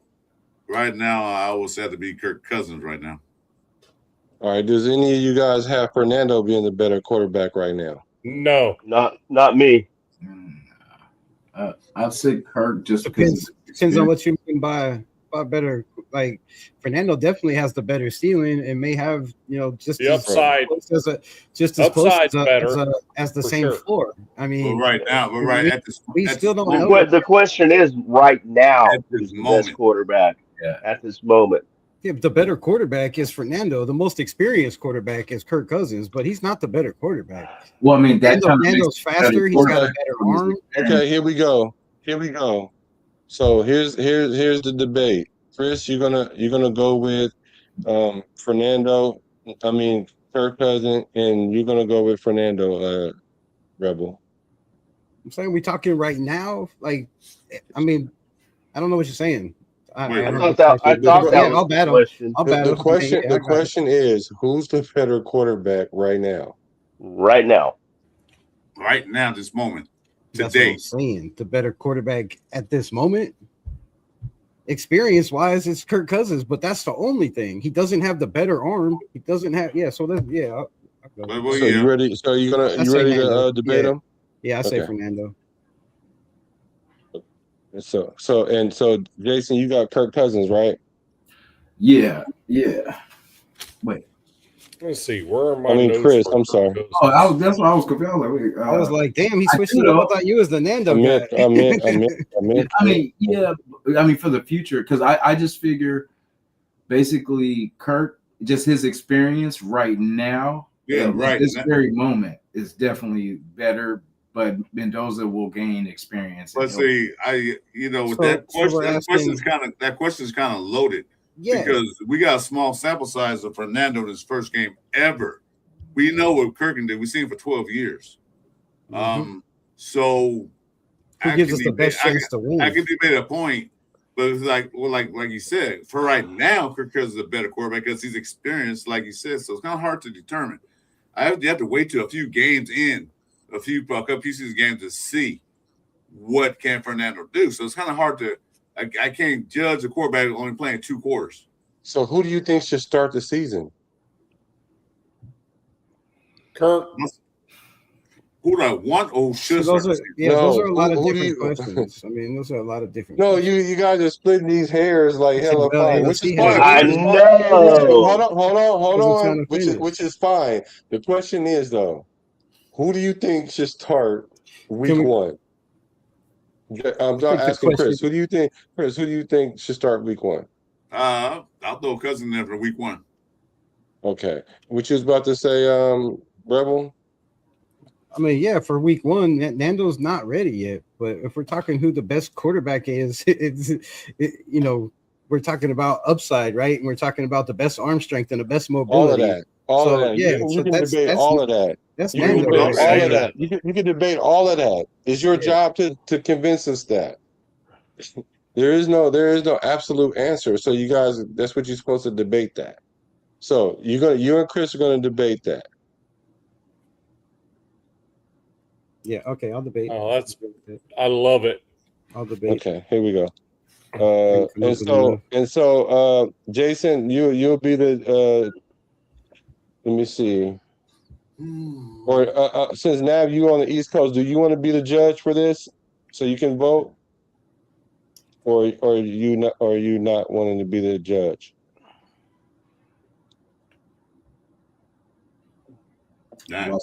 Lost my judging duty. Yeah, I'll do it. Okay. No, actually, you know what? You can be you can vote too. You can be the other judge. So, all right, I'm gonna give you it's gonna be a total of 5 minutes. Just 5 minutes for this, for you guys to go back and forth to make your point, and then you'll have a closing, which is 1 minute. So it should take 7 minutes, you guys. So, all right, we're gonna let Chris go first because he's the first timer right here. So you can start right now. You guys have 5 minutes starting now. All right. So who's the best quarterback right now, right this moment? I say Kirk Cousins is. You can say because of experience. I'm gonna say experience.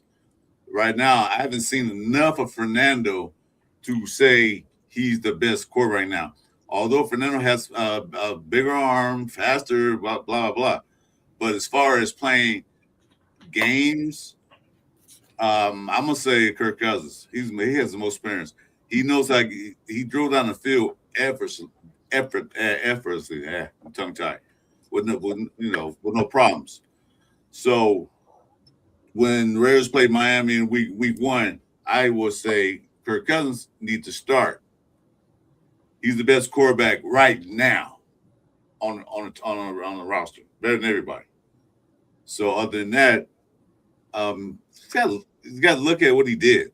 And that's he only played with 1 quarter, one series. Fernando had almost 2 quarters, and he didn't what he got? Forgot. It's 10 for 16 for 97 yards, 1 touchdown. So I don't know. I don't think Fernando is ready yet. Right now, like I said, we have a small sample size. So right now, starting the best quarterback right now would be Kirk Cousins. I'm done.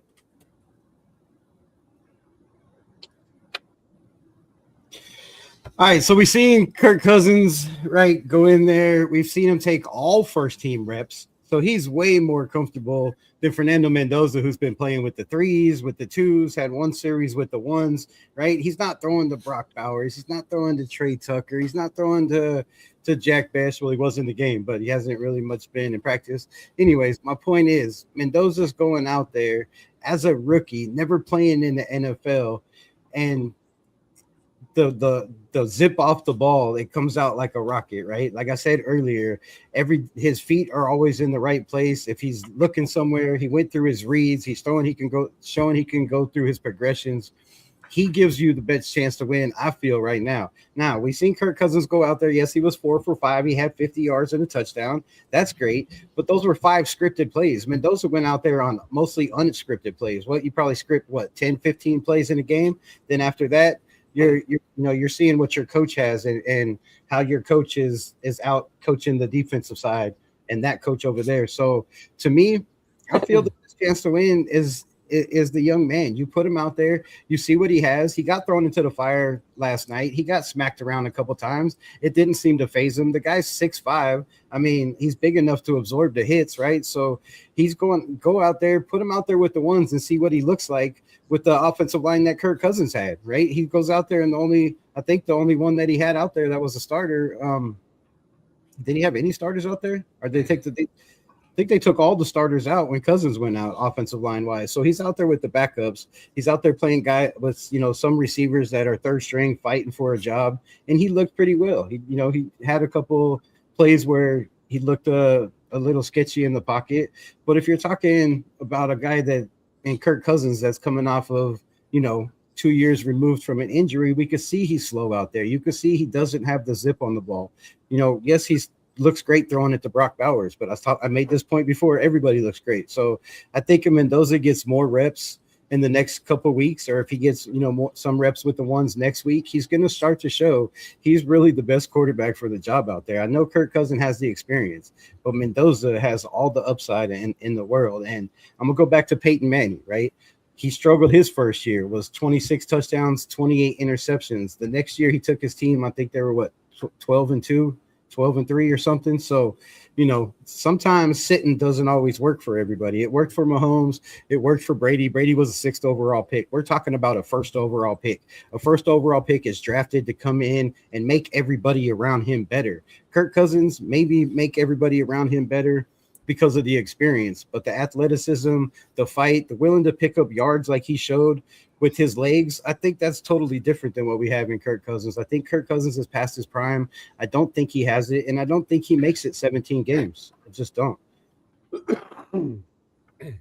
Hey, Black, put the kid out there with the first team in practice and see what he looks like. Because if he looked like he did out there with the 2s and the 3s in the second and the third quarter, what's he going to look like with the 1s? So give him more reps with the 1s. Put him out there with the 1s.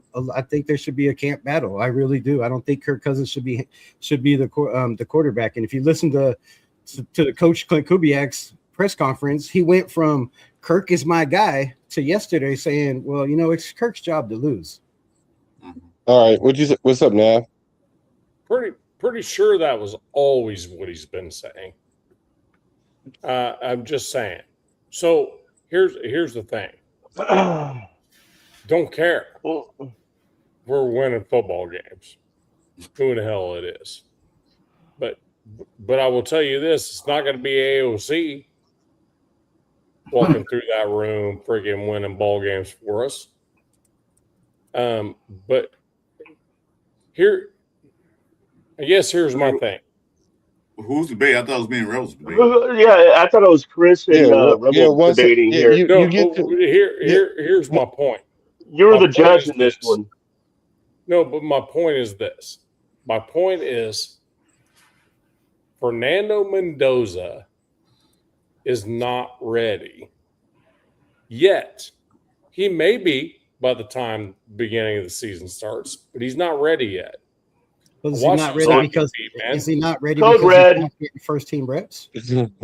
Code red. I just said he's just happy feet. You made a couple key points. I see your points you're making. Fernando did not get he had that 1 day of a practice with the 1s because of that so-called Crosby and Kurt fight.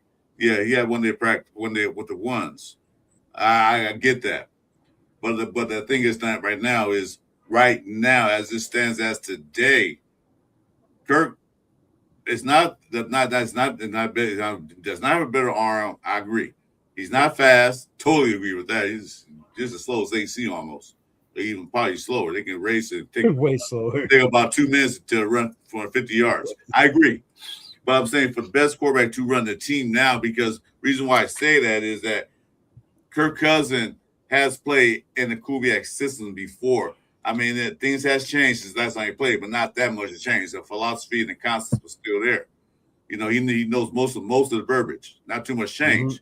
Mm-hmm. That's what I'm saying. For him, for now, he understands how to run his offense. That's why they brought him in. So for now, Kirk Cousins is a better fit for this team now. I'm not saying forever. I'm not saying 17 games. If you go 17 games, we win 12 of them. What? We did good. But I'm saying for right now, he's a better fit or the best quarterback. Kirk Cousins is a better fit for this offense now. I mean, yeah. If the question is who gives you the best chance to win day one, it might be. But my point is, if you give Fernando first team reps all through camp, like everybody else is doing with their starting quarterbacks, like, I mean, who's taking reps over there in the Arizona Cardinals? And look how good Carson Beck, a 3rd round pick, looked. He looked better than Mendoza out there. I'll say that, right? He looked better, and maybe it was the play calling, maybe it was the players that he was throwing the ball to or the offensive line, but Carson Beck looked damn good out there. You look at Drew Aller today, 153 yards, 3 touchdowns, was 10 of 13. He's taken a lot of first team reps because Aaron Rodgers was on his hiatus, not knowing if he was going to be the guy or come back or play or not. So you don't have So let me ask you this. So old guy like Kirk Cousins taking away reps from your guy that should be getting better right away. Objection. So let me ask you this. So you're saying that Aller had these big numbers. So do you think Aller's going to start over Aaron Rodgers? No, it's Aaron Rodgers. Of course not. Aaron Rodgers won a Super Bowl. Of course not. So even hold on though. Of course not. No, he's not. So we know that it's more than just what you see in camp. Like it's the totality of the person, of the quarterback itself. So with that being said, you could give Mendoza more first team reps, but does that make him a better quarterback than Kirk Cousins? That's my question. I believe we've shown he's shown since he got in camp, he gets better and better and better day by day by day by day. He said he's grown. He feels more comfortable. He's starting to get a little bit more, continuity with his receivers. And like he said, he's starting to know where they bunt the ball, when they react on their breaks, right? Do they take 5 steps, or are they dependent on where the receiver is and maybe taking 2 more steps in that, that route? So he's starting to learn all that. He's developing. He's getting better every day. I guarantee you he looked way better today than we have in any other throws or practice that we've shown, or even the practice from the night before. Like, he looked pretty solid out there and looked like he was in control. Didn't look like he had a problem running the defense. He made some plays with his feet when the pocket collapsed. Kirk Cousins, I don't see doing that this year. Doing what?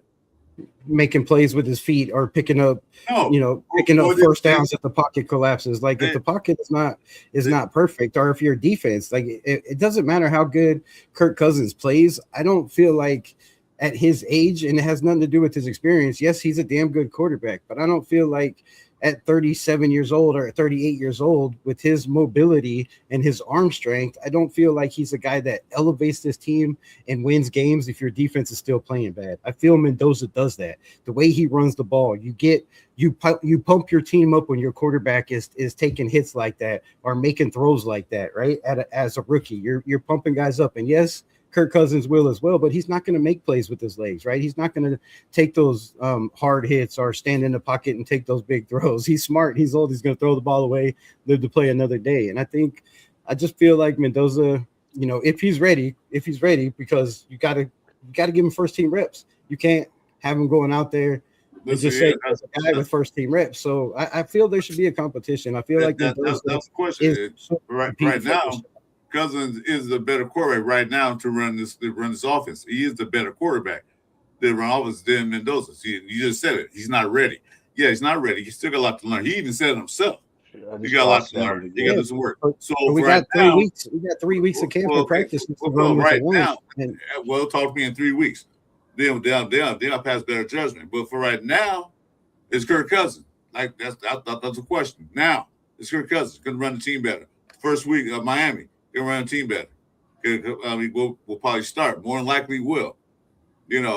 But I'm back. You can tell Mendoza's arm strength and get out the pocket all you want to. Great, yeah, man's only 24 years old. Yeah, of course, kid, and man's 37. Shoot, of course he's gonna run better. He's not a running quarterback. He's a mobile quarterback. Kirk Cousins has really never been a mobile quarterback in his career, really. But they didn't bring Kirk Cousins here to run like a Lamar Jackson or a Josh Kelly. I forget his name. Josh Allen. They brought him here to run the offense, a Kubiak offense. He worked with Kubiak for 2 years. In those 2 years, he had his best careers with Kubiak as offensive coordinator in Minnesota this whole time in the NFL. So to tell me that you got a man who could run the system to a man who just learned the system. So Kirk Cousins has a leg up on that. As far as arm strength and mobility, yeah, I get them Mendoza every day of the week. But Kirk Cousins knows how to run the stuff. So, as I said, as of today, right now, Kirk Cousins is a better quarterback in this right now. He's not a better quarterback. It's not a better quarterback totality as far as what you're saying. But that's the question. Who's the better quarterback right now was the question, right? Well, not who gives us the best chance to win. It's who's the best quarterback right now. But right now, okay, it's time. Okay, Nav, you're gonna get the first vote. Wait, can I read this comment by Jeff real quick? It says, "What I saw from Cousins right now, he's the guy, no question. End of story. Case closed." There was a lot of people saying that about Geno in preseason and Gardner Minshew in preseason. It's time though. No more arguments. No more. Are you right? Actually, you are right about that. Nav, you got the first vote, and then Jason, you had the second vote, and then the chat. You tell me who won the vote, who won the debate. So you guys start voting. So Nav, you're first. Well, I don't think it's a hard call on this one. I typically roll to the right on red, but on this one I'm not going to, because it just makes sense. Kirk Cousins is definitely our starter week 1, no question in my mind, and he's also the best quarterback we have today. Best quarterback we have on the team. So I'll go Christopher Raiders for me. G-Fam, every quarterback has had a lot to improve on when they're drafted first round or in a first round pick. But my question is for G-Fam, is it the wrong pick then? If your first overall pick is not ready, but you got guys like Drew Aller and Carson Beck that are going out there and might compete for a spot. I know if Aaron Rodgers goes down, I bet Drew Aller is the first one up. So, we never know with Aaron Rodgers out there. But to say, yes, he said he's not ready and he has things to improve on, but he also said, I feel like I let my team down.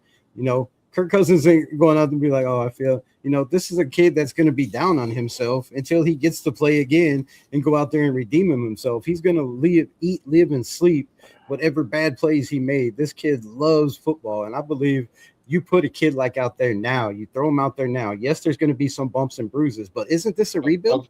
Nobody's planning on Okay. Let's go through the vote, and then you can respond to the chat. You can respond to, because I do want you to respond, but let's get through the vote. Jason. Yes, sir.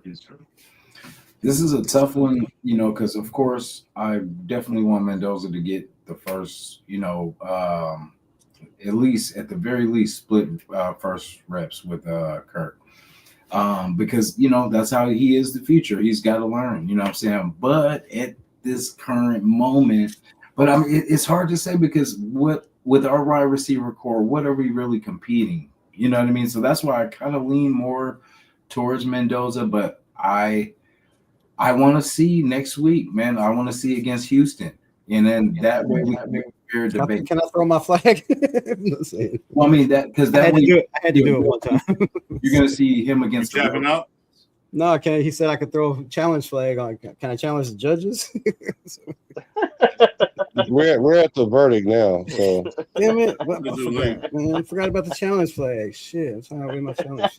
Because basically right now, you know what I mean. Like at this very point now, Kirk gives you the better chance. I feel I know, yes, experience. I mean, he may not have the physical, but I mean, at this point where we are, until we see him against Houston, like a good defense, you know what I'm saying? Like, because I mean, we got cooked by the Cardinals, you know what I mean? So I want to see what it looks like against a good defense, you know what I mean? Then we can judge on how he's going to be able to do in the NFL, you know what I mean? Because it's hard to say against that team because, you know, it is the Cardinals and they were pretty much just as bad as we were. So, you know, I want to see pretty much him against a good defense. Then that way, if he cooks there, then I mean, let's start him up, you know, but we got to see more. We got to see a little bit more. So I got to lean on Chris on that one. But is it not fair to you can't really judge if this kid's ready or not because he's looking bad with the second and third string. It's the same thing with Aiden O'Connell.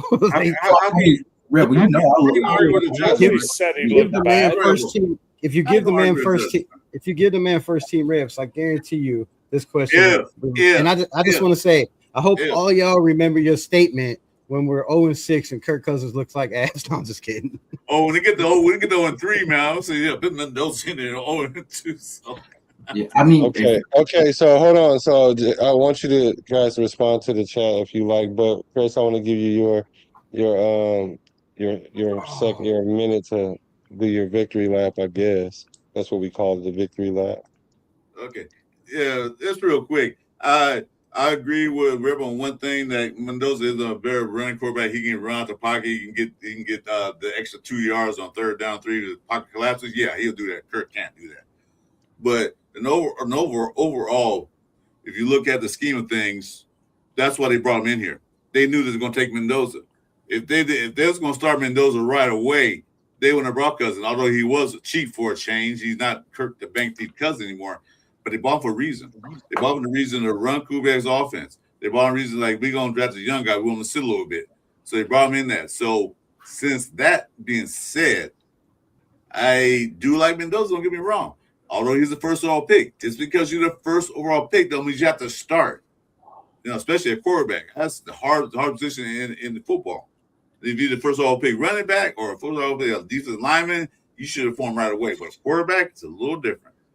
So Cousins for now, root for Mendoza later. So y'all think Michael Penix is better than Mendoza? Oh, he's hurt. No, I mean, no. Yeah, I mean, was Michael Penix coming out of college better than Mendoza? Nope. But you were taking him in the first round. So you talking about different teams? This is a radio show. Like that. I'm just asking a question, right? Debate's over. You won. I'm just asking a question. Yeah. So I you know what? I wanted Penix because the quarterbacks we had was crap. But I would actually today, if it was between Penix and Mendoza, I'm taking Mendoza all the way. Yeah, Mendoza. Regardless of national championship or not, he just had that. He just had that quarterback grit mentality. I would take him all the way. Hey, Black, if I may ask one question before I bail out, I'm gonna like throw a freaking flame question at Chris and Reb, real quick. Mm-hmm. Shoot. Which one of you? How many did you both want Mendoza picked first? I was team trade back all the way until I realized that it was Mendoza and that you weren't trading back because nobody's going to give 3 first-round picks because there's no quarterbacks in there. And I felt like if there was every team was thinking this guy was the next future, there would have been a lot more phone calls for him. Now we don't know how many phone calls. Hell yeah! But no, you know, I felt like there would have been a lot more phone calls for Fernando Mendoza if all 32 teams felt the way the Raiders did. And I don't think the Raiders felt the way the Raiders did until they brought him in for an interview and said, we got something we can work with if we sit him and develop him with Tom Brady and the coaches we have. So this is my thing. This has been my thing the whole time. I just don't really feel like he was a first overall pick. If he was, then he'd be ready to come out there and start right now. That's why I want to say, throw him out there. Let's see what he's got because, you know, he was a first round pick. Throw him out there. Throw him out there, see what he has. What do we have to lose? Well, here's what I'm gonna say this. I'm gonna say this one thing. I'm gonna say, hold on, Mike. I'm gonna say this one thing. For years now. For years. And I've been a Raider fan forever. Seemed like for 100 years.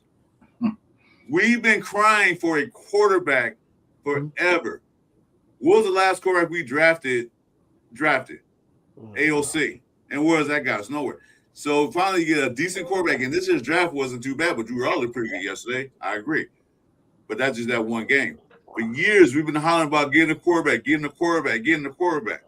So now we finally get one. And then now people start saying we should have traded back. Why? We need a quarterback. Who else is out there? Ty Simpson? We don't know what he can do. Well, I saw what he can do. We do now. I just wanted to trade back because there's 15 next year. But being the number one pick, well, yeah, that's what we felt like because we sucked. So get the quarterback, let him progress, let him learn. And I said that was the best quarterback in this class. So I say, hey, okay, you got Cousins. So let him sit. Let him sit for a few games. Let him sit the whole year. Let him sit for a few games. Let him pick it up. Work with the ones like you said, Rebel. But for years, damn it, Red's been crying for a freaking quarterback, and they finally get one. And now some people say, "Oh, we should have traded it back." You're right, but we did get a quarterback in the 4th round, and he played the first year and did pretty damn well, and then got benched the second year because they put somebody in front of him. And there's a lot of people that feel Minshew shouldn't have started. They even said last night during the game. They even said last night, whoever the announcers were last night during the game, they said AOC's coming in. They said, yeah, AOC's had a rough go. You know, four different head coaches, seven different offensive coordinators, and that dude said on national TV, I still think they made the biggest mistake ever starting Minshew over him. They did. They shafted AOC. They just straight threw them wolves. Like that's an announcer on TV. I don't know, Greg Olson or whoever it was, but he said I feel like they made a huge mistake. So I'm saying AOC a 4th round pick started day, not day 1, but week 6, week 7. I mean, Mendoza should sit for a whole year, being 1st round pick, making $10 million. No, I'm not saying that. I'm not saying he'll sit for a whole year. I'm not saying that at all. Then the reality of it is there was such a freaking coaching and freaking organizational problem. Jeff said Rich Gannon was the one who said it. And AOC is not the only one that felt that pain. You know what I mean? Every one of them that is still there from that whole bullshit is dealing with it. Here's what I think. Before I bail out of here, I'm just going to throw out one. Black, thank you, man, for having me on. Well, thank you. Red, thank all you Christopher guys. Raiders, love you guys. Jason, love you, man. Love you too, Mike, you know that stuff. See you Sunday. We'll be on our show on Sunday. I'll see you Sunday. But here's the thing. There's a lot of pain that happened, and we're all feeling it, man. There's really everything we do and we're talking about is pure speculation. To be honest with you, so we just got to see it on the field. Do we not? Yep. See it on the field. Let's see what happens. Right. Mm-hmm. And then we'll freaking push forward at that point, So I am on the East Coast. I'm 3 hours ahead of most of you guys. So I am going to take a nap for a long nap. He did, Jeff. Yeah, I remember hearing that. I think it was Gannon said that. Yeah, Gannon said that. But did y'all also hear Gannon say?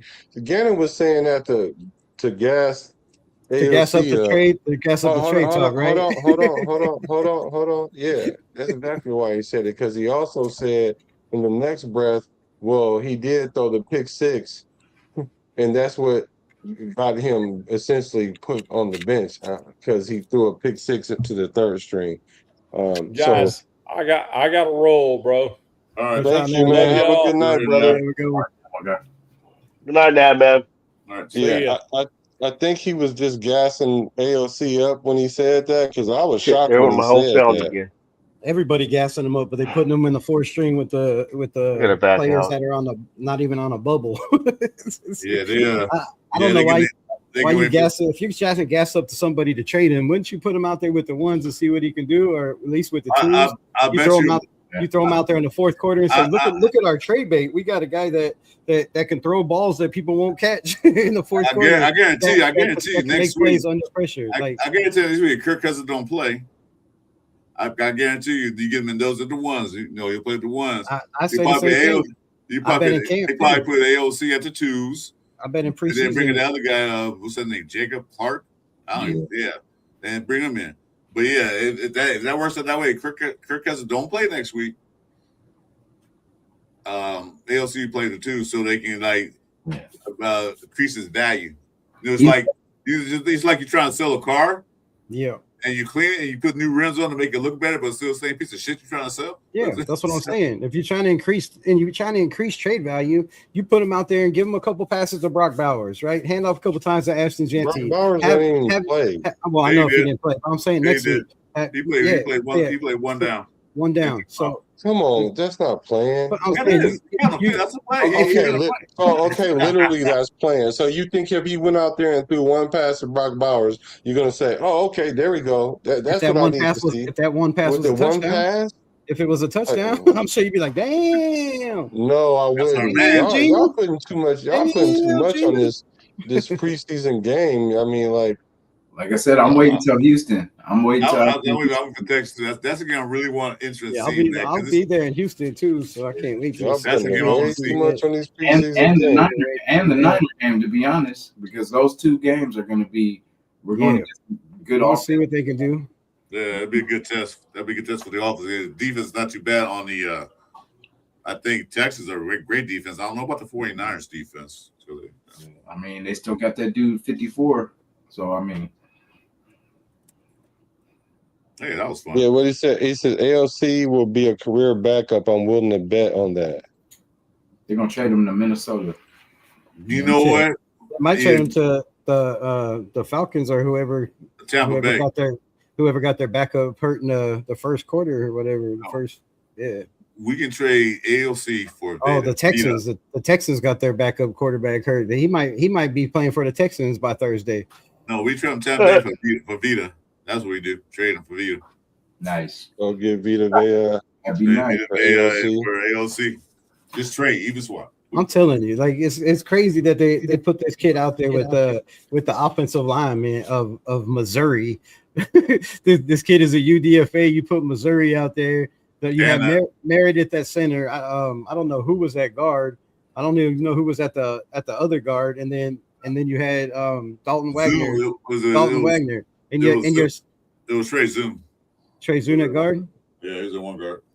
Trey Zoom at guard, and I don't know who the other one was. I think it was maybe Mafia or somebody. I don't even know who it was, but I have to go back and watch the tape. But your second drive is from the 2. Your second drive is from the 2-yard line, and on the first play you scramble and make a play and a throw, and it's dropped. Like, damn, bro. Kid can't catch a break.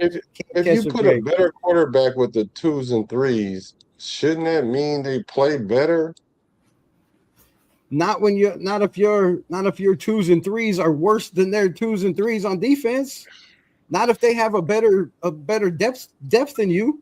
Not if some of those 2s and 3s could be playing on the ones. Not if some of those 2s and 3s are some of those 2s could be in sub packages on the ones. Some of those 2s can come in on sub packages on the ones. So if your 3s are not as good, or your coaches are out coaching you, yeah, it's not a good position. Like it was clearly, you could clearly see when Aiden O'Connell was out there, or even the whole third and fourth quarter, is that defensive line was eating. They were beating everybody. So why did he get Nobody sacked? had time to throw. Why did he get sacked? Was it the line fault he got sacked, or was his fault because he couldn't move that he got sacked? I think he held the ball a little bit too long on that one sack. He held the ball too long. But he also had Missouri shoved into his face. Like that dude put on roller skates. Hey, he ran into his face. So you can count it. You can go back and watch count 1 Mississippi, 2 Mississippi, to almost 3. I don't understand why everything got to be so perfect for AOC to be evaluated. You got to have an offensive line. Okay, tell me what. You want Brock Bowers out there. You want the first team out there. I would love to see Kirk Cousins out there with that team. He was out there. I would love to see what Kirk he would have got rid of the ball. He wouldn't have stood there and got sacked. He would have got okay. That's why they don't put him out there. you can't tell me. So Kirk Cousins would have came out there and threw for 400 yards because he's playing against the three. And now you're about to pull 400 yards out the air now in the preseason game. Come on, you're saying AOC should have killed it because he was against the 2s and 3s. No, I'm just saying he should have went 4 for whatever he went. Now, because you about to blame all his incompletions on drop passes. When I seen him overthrow a couple, I seen him take a sack that he shouldn't have took. Yeah, like you're a veteran. You're a veteran.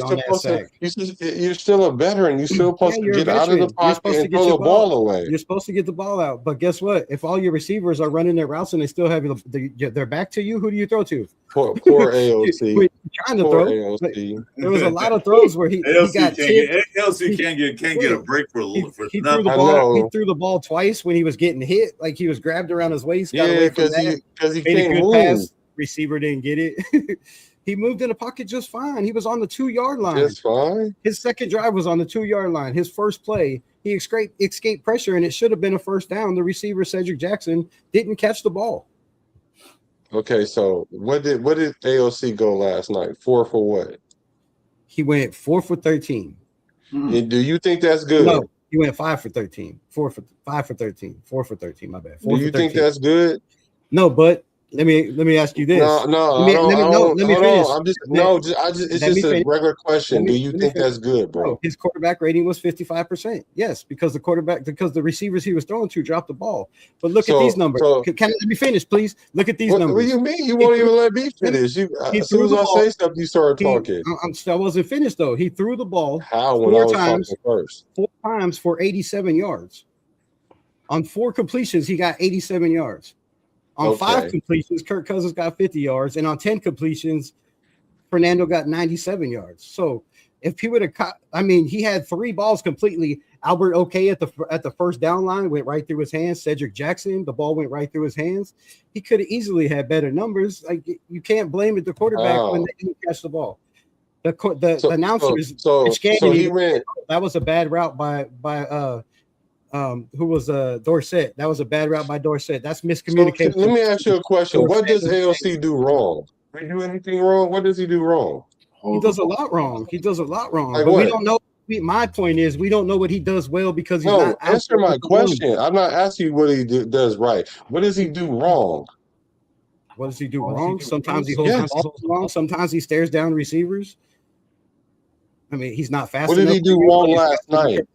What did he do wrong last night? Shit, I don't know. What did he do wrong last night? You tell me. That sack was all on him. It wasn't on the offensive line. He should have rolled away. But Kirk Cousins got away from that sack. He would have just threw the ball away, right? I'm just wondering because every time we talk about AOC, it's because the receiver did because the line. If you put him with this, it was. I'm like, dang, like this. Like, I don't understand, what y'all not see about AOC. AOC is a career backup, bro. He had an overthrow for sure. He's not a starter. He had an overthrow. It looked like the receiver looked this way and then looked back this way. He had an underthrow as well. But let me ask you this. Did he not play well when he had good receivers and a decent offensive line his rookie year? When he had Devontae. Oh, my God. That was 3 years ago. But that's not that. Can you just answer the question, please? Yeah. He played well when he had a running game. When he had Josh Jacobs and he had Devontae Adams. When he had a running and an okay defense. Did he play okay? Did he play well? Did he play okay? Did he play well? He played 5-5. So okay, cool. He played 5-5. Yes, he played okay. So. All right. So what happened the subsequent year after that? What did he play? How did he play the year after that? So what happened was. See what happened was he didn't have that team. He didn't have that coach. He didn't have the offensive coordinator. That's what happened. So then what happened the year after that? The year after that he got hurt in practice. So he didn't play. That was this last year. He got hurt the last game of the preseason game. Didn't play until the last game of the season. To the last game of the season, which we won. He didn't have great stats, but we won, right? You say it's all about winning. He did win. No, I didn't say it's all about winning. That's not what I said. I never said that.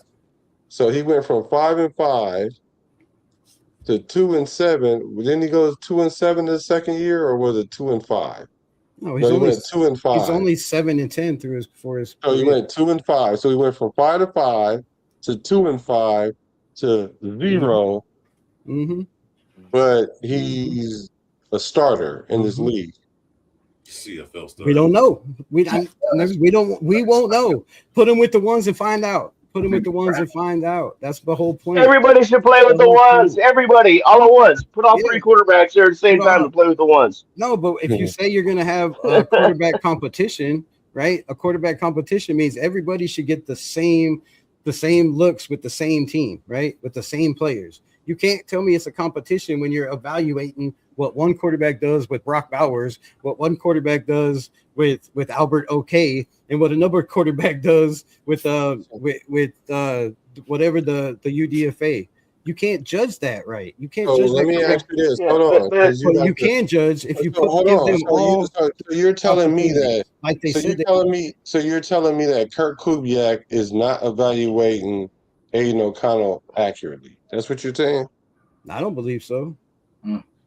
So all his coaches aren't evaluating him appropriately, like his whole career. Is he evaluating any of our quarterbacks appropriately? No, bro. I mean, he's giving Kirk. I don't think he's evaluating any of our quarterbacks appropriately. No, he's not evaluating Kirk Cousins appropriately. He's going off his body of work. He's not throwing him out there with the twos to see, hey, does he still look good with the twos? Is he making them better, the players around him? Because isn't that what your with the twos at all? Your quarterback. You think he played with the ones all off season?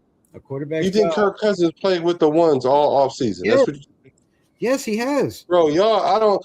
You know what, y'all be doing these videos talking about how Kirk Cousins was playing with the twos, and then sometimes Mendoza was with the ones, and Mendoza ran with the ones when Kirk Cousins got sat out. That's the only. Y'all do these videos week in and week out, talking about the depth chart going up and down and all that, but now all of a sudden you're telling me Kirk Cousins came in and played with the ones the whole time, like it was a biasness towards AOC, a biasness for Kirk Cousins. For Kirk Cousins. Yes, 100%. Yes, I agree with that. They didn't get a chance, as if they didn't get a chance to show the coaches what they had. Yes. You don't think that that maybe we haven't seen everything but the coaches have? No, I don't. I feel like they know what they have in Kirk Cousins. They know he can run the offense, and they feel like the veteran gives them the best opportunity to win right now, while the rookie shows he's ready. And I know I argued earlier he was ready, but just for the sake of the show and sake of argument, because if we just all agreed on every topic, the show wouldn't be fun. So I say my piece on Mendoza, but when he's ready, that's when you start him. But you don't know when he's ready if you don't give him first team reps. So is AOC better than Mendoza? He's looking okay with the twos. Let's start him. Is AOC better than Mendoza right now? I don't know. He doesn't have the zip on the ball as Mendoza. Is he more intelligent like Kirk Cousins? Yes, that's the same question we asked in the beginning. How y'all don't know his body of work? Does he have more experience at running the defense? Does he get through the huddle faster? Does he call the plays and get the plays out fast enough? Yes, I think AOC does that right now. I do think. I mean, looking at Mendoza, it didn't look like he was completely ready out there. There was a lot of plays where he was under pressure. He didn't know where to go, but there's a lot of great moments as well. And that's my whole point of all of this. If you want to make the kid better, you don't put him with the threes and the twos. You put him with the ones in practice and get some chemistry to see what he looks like with solid NFL players that are going to play every day. Because when you put him out there, you can't put the twos out there in the middle of a game because Kirk Cousins get hurt. You're going to throw him out there and be like, okay, go out there with a center you've never taken snaps from, but here and there. Go out there and throw to Brock Bowers, who you've thrown the ball to 5 times in your career. Like, that's not fair for Mendoza. He has to know the starting unit just in case. As a backup, you should get reps, right? As a backup, you get a lot of reps with the first team unit. So that's my whole thing. Put this kid out there, see what he has. So here we go. It says, with all the years of coaching experience on the coaching staff, I trust that they will put AOC in there if he showed that he was better a better option. This coaching staff knows better For than all of argument's us sake, Jeff. combined. And then it says AOC makes way too many mistakes. 401 Raider says, so now you're saying play Mendoza when he's ready, but a few minutes ago, yeah, he already said why he said that. Yeah, Well, he said yeah. that makes sense. Okay, cool. I mean, shit. Exactly. There's a reason Energy coach keep AOC as a backup. Every coach. Yeah. Yeah. I don't know. I just don't think just because you stick him with the ones, he's gonna look better. That's not how that works, bro. I don't know how you don't think that's how it looks. Because that's just like saying, oh, well, for one, just because you're playing with the ones, don't mean that you're gonna raise your level of game. Like if you're better than the twos and the threes, that should show. Like when we put him out there yesterday, it should show that he doesn't. If they drop on the ball. I know. What you want to say, something, Mike? Go ahead.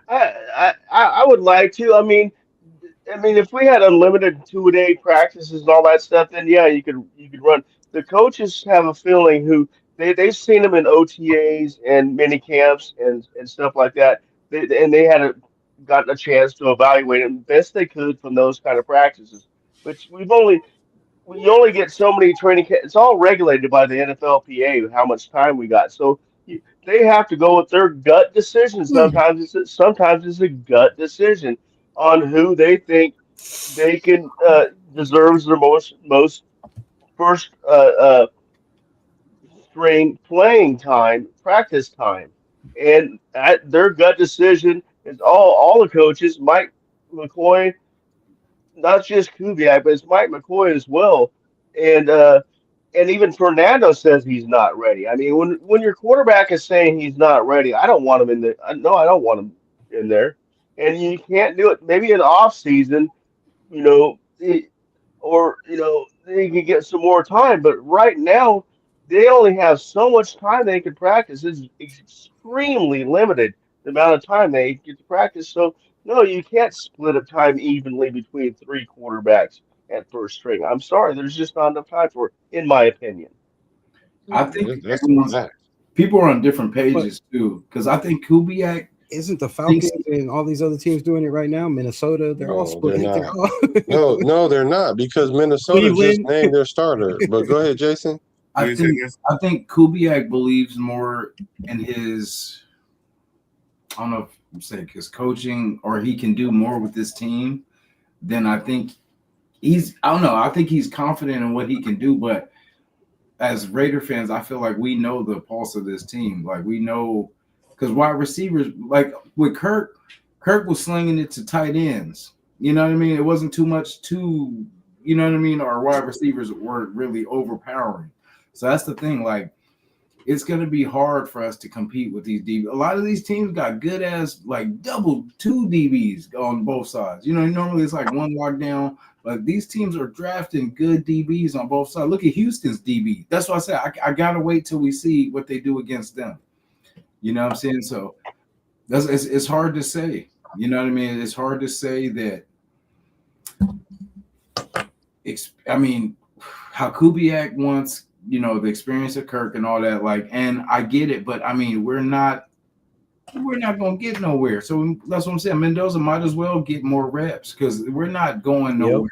Yep. You know what I mean? It's not like we're going anywhere past 6 games. You know what I'm saying? Like, and if that's you locked in for that, we get over 6 games, boy, I'm gonna have to do a whole live stream lining y'all up, asking y'all, do y'all like that? Because y'all gonna be looking crazy when this boy go out there and win 7, 8 games, and then I'm gonna be like, then y'all gonna say, well, we drafted him number 1, so we need to start him. So forget that he won 8 games. That's what's gonna end up happening. I can see it already. I mean, I hope so. I mean, but with our wide receiver core, it's hard to see that. Like, I don't see nobody dominating. You know what I mean? Catching 6, 7 TDs out of that wide receiver room. You know what I'm saying? Like, I don't know. Malik Benson looked pretty good out there. He's only one person, though. That's what I'm saying. Well, they got at least got one. If anything, wait a minute, not count Brock Bowers, at least they got one guy out there doing it. Tucker looked pretty good too out there. Yeah. So we didn't see Jason Naylor because they didn't get a chance to throw to him. But hey, like I said, everybody keep putting the wide receiver room down. We haven't seen anything yet. Exactly. We haven't seen So that. I know that this wide receiver room has no big names on. Nope, not one. And AOC thrown to the bottom of the barrel. Excuse me. But yeah, okay, so that's what preseason is for. So if they see the wide receivers can't cut it, maybe they can get somebody else when everybody start making their cuts. But right now, this is what we got. This is what we got to play with. So let's do what we can do. Yeah. But with that being said, we're not there. Like we're, you know what I mean? Because like I said, wait till next week and then we'll pass judgment.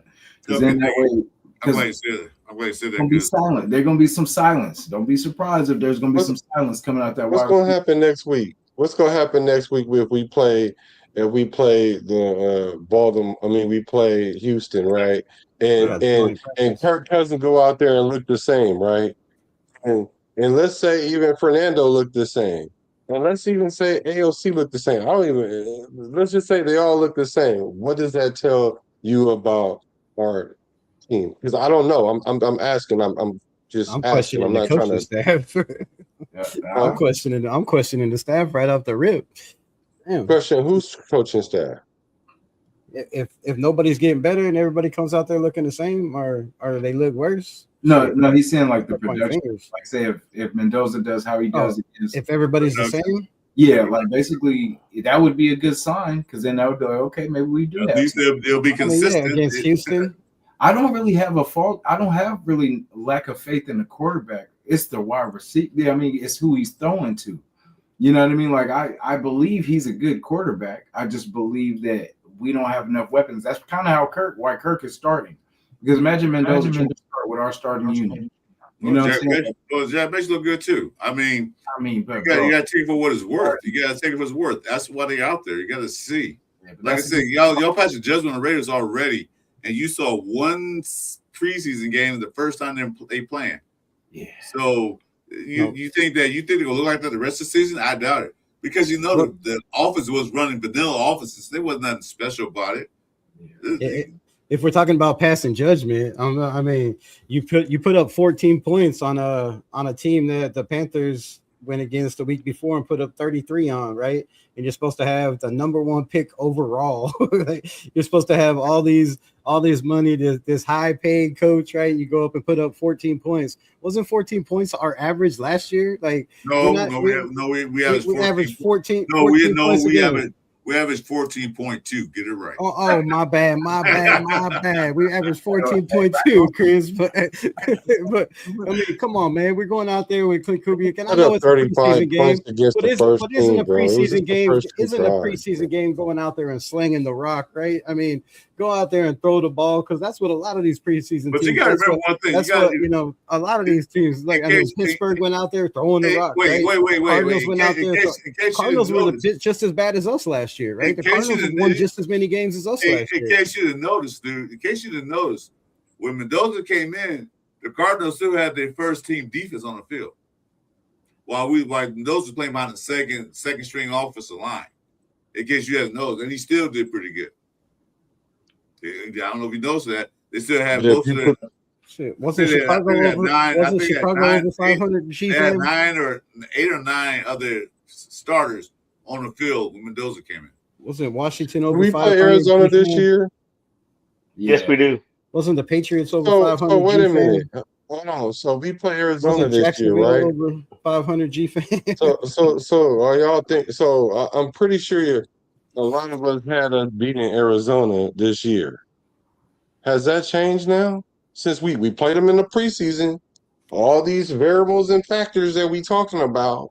Yeah. So we played them in the we played them in the preseason now. So do we still have the Raiders beating them in this regular season? We don't play them. We play them January 3rd at Arizona. Yeah, they play them late, so a lot of things can change by then. Ooh, Mendoza just starting. If it depends, it depends on who's quarterback. By then, it could be Jacob Clark out there. By then, we don't know. We can have a new quarterback week 4, week 5, week 6. We can have a new quarterback week 7, week 9. We can have a new quarterback week 8, week 4. Have no We can have a new quarterbacks by week quarterback 2, week 1. We can have, you know what I'm saying? Like, we can have a lot of things that could the happen. whole show's about a lot of things I'm hypothetical. just saying, like, y'all can't look that far down the road to be like, well, we're gonna be a such and such kind of team that we should be able to beat the Arizona Cardinals. Like, that's where we at now. Well, we don't even know. I got beating Cardinals. If we beat Miami, then maybe. But if we beat Miami, then I'll say maybe. Yeah. I feel like Mike LaFleur coached a better game than Kubiak, in my opinion. They got better wide receivers than us for sure. That's what I mean, even they have better running backs as well. They have all through. They scored every time they touched the ball on us. I mean, that's supposed to be our defense. I think they punted one time, but in the first 5 drives, they scored every time they touched the ball. Like that's a brand new coach. That's a coach that we skipped over. That we could have just hired instead of waiting until the Super Bowl was over and getting Kubiak. And obviously, he's not afraid to go out there and give some first team reps to his rookie quarterback that they drafted in the 3rd round. But our coach is afraid to go out there and give first team reps to a quarterback that we drafted in the 1st round. Make it make sense to me. Now, I was a Michael. You don't want it to make sense to you because they keep telling you. It just seemed to me like one team was a lot better coach going out there than the other one. Well, the other team also had a 1-game experience too. So, yeah, you can say that. Yeah, I did say that. They already played the game already, so they know what they're doing. So basically, but the guy that played in that whole game didn't even play though. They didn't even play Carson Beck in this game. Listen to y'all. He played most of the first game, most of the 3 to 5 wins all year, ain't you? Yeah, so 3 to 5 wins all year. And listening to y'all, this is what I'm hearing. This is what it sounds like. We're around 3 to 5 wins. That's what I'm hearing. This is what I'm hearing. Like, if something don't change real quick right now, I mean, it's just a preseason game, right? They're not going to show their offense. They're not going to show their defense. You didn't have Max Crosby out there. I mean, come on, Brock Bowers played one play, so we're looking at a bunch of hypotheticals. It's preseason, but I'm saying coaching wise, if you look at what happened in critical situations, going for it on 4th down, slinging the ball around on 3rd downs, I just felt like Michael Ford coached a damn good. Rebel, do you understand what preseason is for? Do you understand what that's for? Yeah, exactly. What's it for? It's for these young guys to go out there and have a chance to make a team. It's for everybody to play. It's for evaluating players, but it's also for developing players and making players better. You can't do that if you're putting them with players that are lesser than their It doesn't matter. They have to coach and evaluate each player. So they evaluate it. They put Missouri out there. They saw them like, dude, you suck. Okay, we're cutting you. So they evaluate each player what they do. Can they perform the assignment? Can they, do what they're supposed to do? Their job. They can't do their job regardless, 1st, 2nd, or 3rd string. That's what they evaluate, no matter who you with. So that's what they evaluate. Kubiak knows basically who's going to be on the team, going to start, but he wants to see the other younger guys below for backup or whatever you want to put. What they call it, the practice squad. I'm going to evaluate you guys. You think Kubiak cares about really winning these preseason games? I don't think he does. Some coaches do, some don't. I don't know. It would make a damn good start, preseason or not, to win your first game coaching at Allegiant Stadium. Yeah, well, we talk about even he said, we did some good things, but we need to score more points. We need to put more points on the board. We need to finish drives. Like, then now he knows something to work on. Now can see what we need to work on in practice. So there you go. Coaching, I think who was it, Admin and Mike said the same thing. There's a Detroit Lions went 4-0 in preseason, ended up losing 16 games. Okay, so we've done that too. G-Fam said, didn't that quarterback also get hurt already, Rebel? Is that what you want to happen to Mendoza? I don't. What quarterback? He didn't get hurt. Yeah, that's why he didn't play. Right, that's why he didn't play. And then 401 said, Carson Beck's hurt? Yeah, he got hurt. That's why he didn't play. Checks out. Yeah, he got his ribs hurt. There you go. Yeah, bruised ribs. Sounds about right. Because he was getting slapped. Yeah, we need to make sure our offensive line is moving before we stick Nando out there for another team. No, Carson Beck. That's why he didn't play because he I'm muted. we got cooked by career. No, you're not muted. I can hear you, Mike. Go ahead. Okay. I was just saying, we don't know what our offensive line is going to look like. I do not want to put Fernando Mendoza, who's going to be the future franchise quarterback of our team, out there with an offensive line that is not proven yet. That's my main point about the whole thing. That and the fact that Nando himself says he is not ready. Of course he's going to say that. Of course. I'm with you on this. And all of our coaches said the same thing, that he's not ready. But I guess we know a bit more than our coaches do, because we're out there every day with these guys. We're in the training, we're in the training room with them. We're in the team meetings with them. So we know more than our coaches do. Well, Mike, we are the couch GMs, dude. So I mean, and they did. That's true. You know what I mean? Yeah, we are. Kind of know this team because they just got here. Like we've been dealing with this for years. Right. Oh, tripping. My Panda said preseason is preseason. We didn't even play our ones long. AZ didn't get that work from Genty. Exactly, bro. But they didn't play all their ones. They're not going to beat us. They're not going to be able to play with it. They're not going to put up 30 points all game long like that against the number ones like that. They're not built like that. Arizona did it twice. But what it is, there is with a 5 drop different off. quarterbacks. Hold on, bro. On our team, there's a drop off from the second to the third. Like even there's a drop off from the first to the second. Like between Kirk Cousins and Mendoza, there's a drop off. I don't know. Since don't nobody want to acknowledge it, I'll acknowledge there's a drop off. And then there's another drop off from second to third. So we didn't even look good on defense in any of them phases. So that already had us looking suspect. Now, as far as our offense is going to look like the first 2 quarterbacks. It's going to look more like the first 2 quarterbacks and not the third quarterback. So the game is going to be different, especially like you said. If we have Genty, then that's when coaching comes in. Then you start running the ball to keep the ball out of their hands if our defense can't stop them and stuff like that. See, in preseason, this is nothing but like a glorified college game almost. Like it's not really much you can gauge. Right. Preseason is vanilla preseason defenses. Go out there, throw the ball let me land this point. Preseason is nothing more than for the bubble players, not the starters. It's for the bubble players that's trying to get on the roster, or there's players that's close that can maybe make a bump or a jump. But as far as the starters and stuff like that, you don't put too much weight into it because they don't even play enough for you to do it. Right. Yep, that's what I'm saying. It's all to evaluate the other guys that's trying to make the roster. Let's see what you can do. Let's see what can you make this block. Can you read these calls? Can you read that? Can you read the offense? Because they had the Bergs out there on defense, and Eckenberg, was it? That dude looks terrible out there. Like, what the hell are you doing?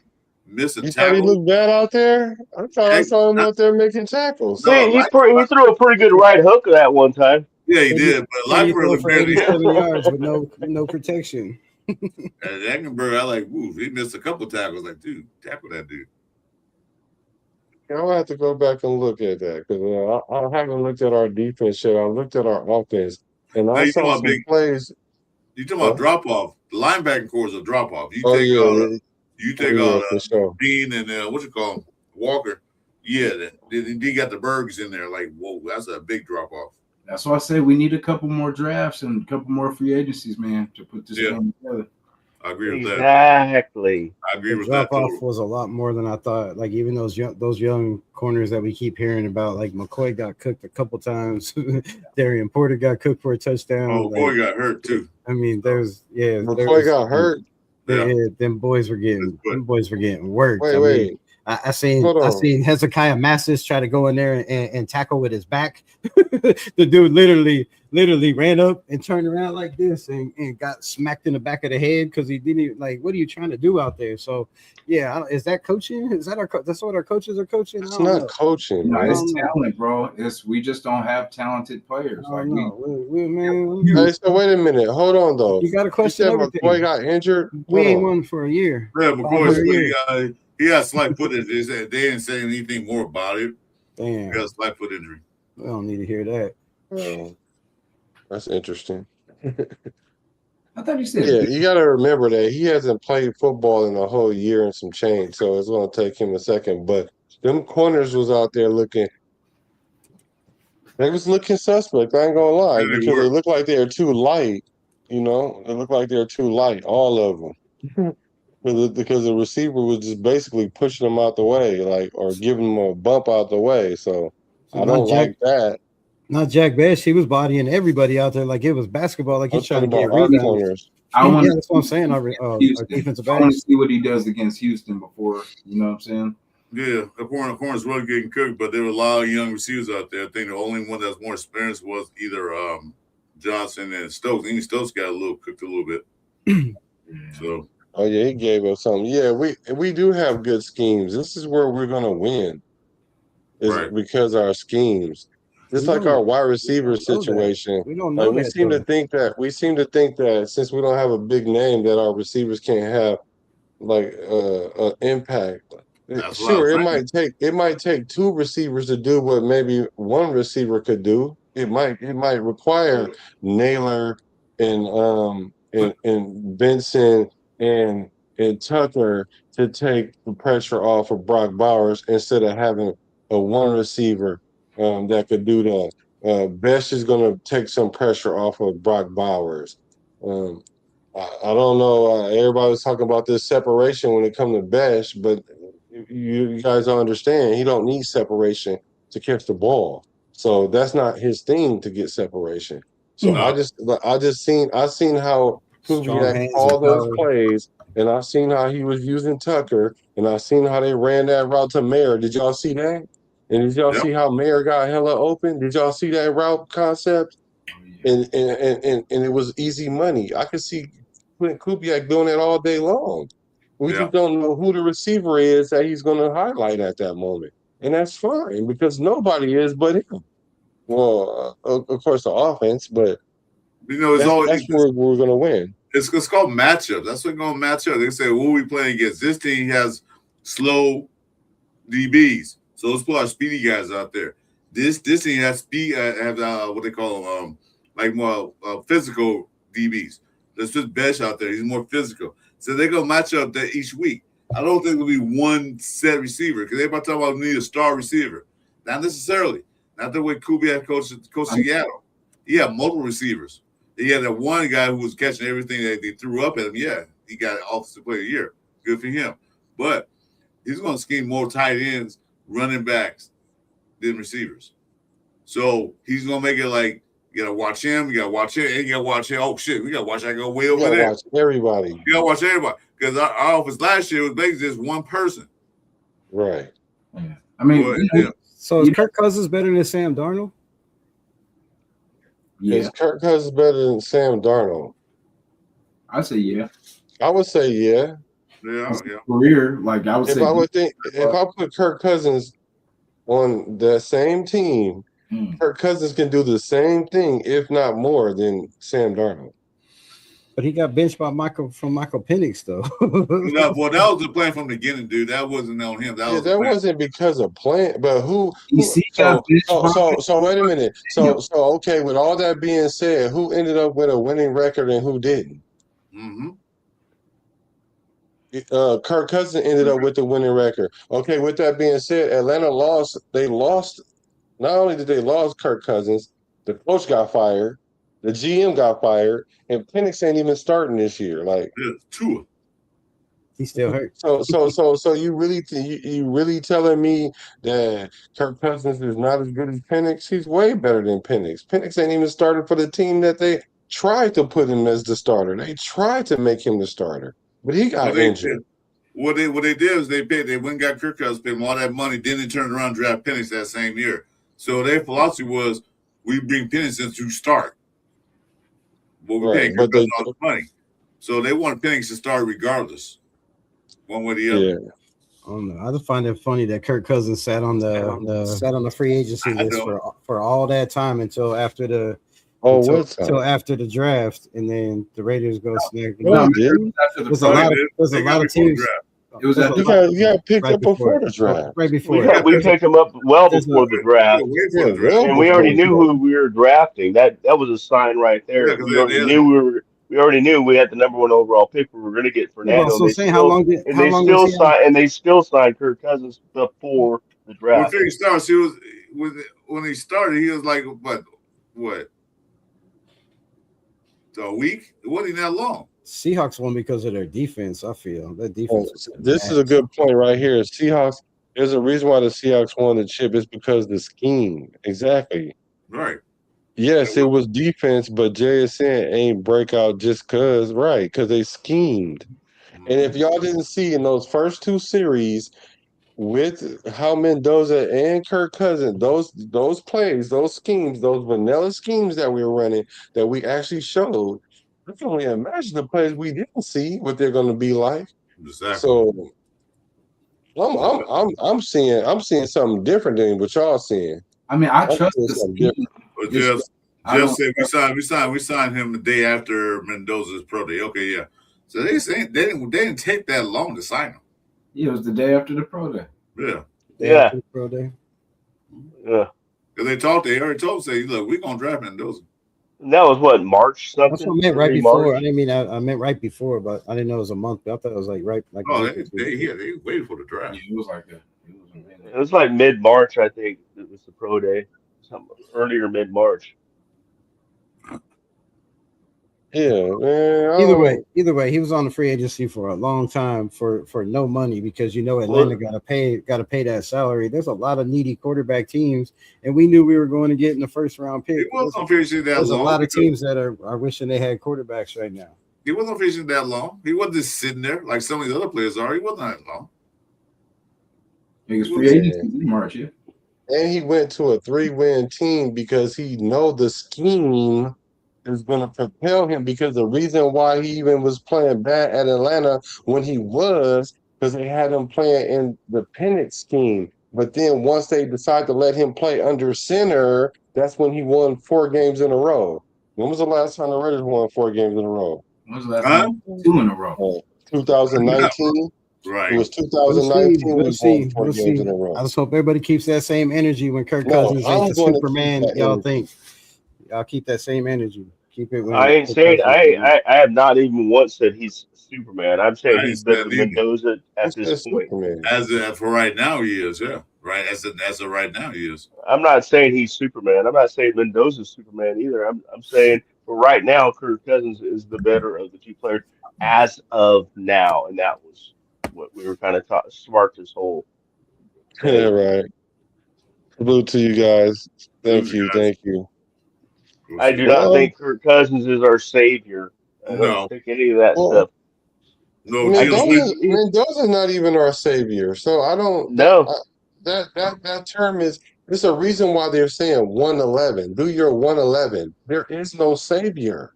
The thing is, you do your job. That's it. Because this piece, because this piece, because this piece, because this piece is going to build something. We're not relying on this piece to hold together these other 3 pieces. That's not what we're doing here. And that's why you can't win that way, because when you try to build around a superstar, Lamar Jackson, then it's evasive.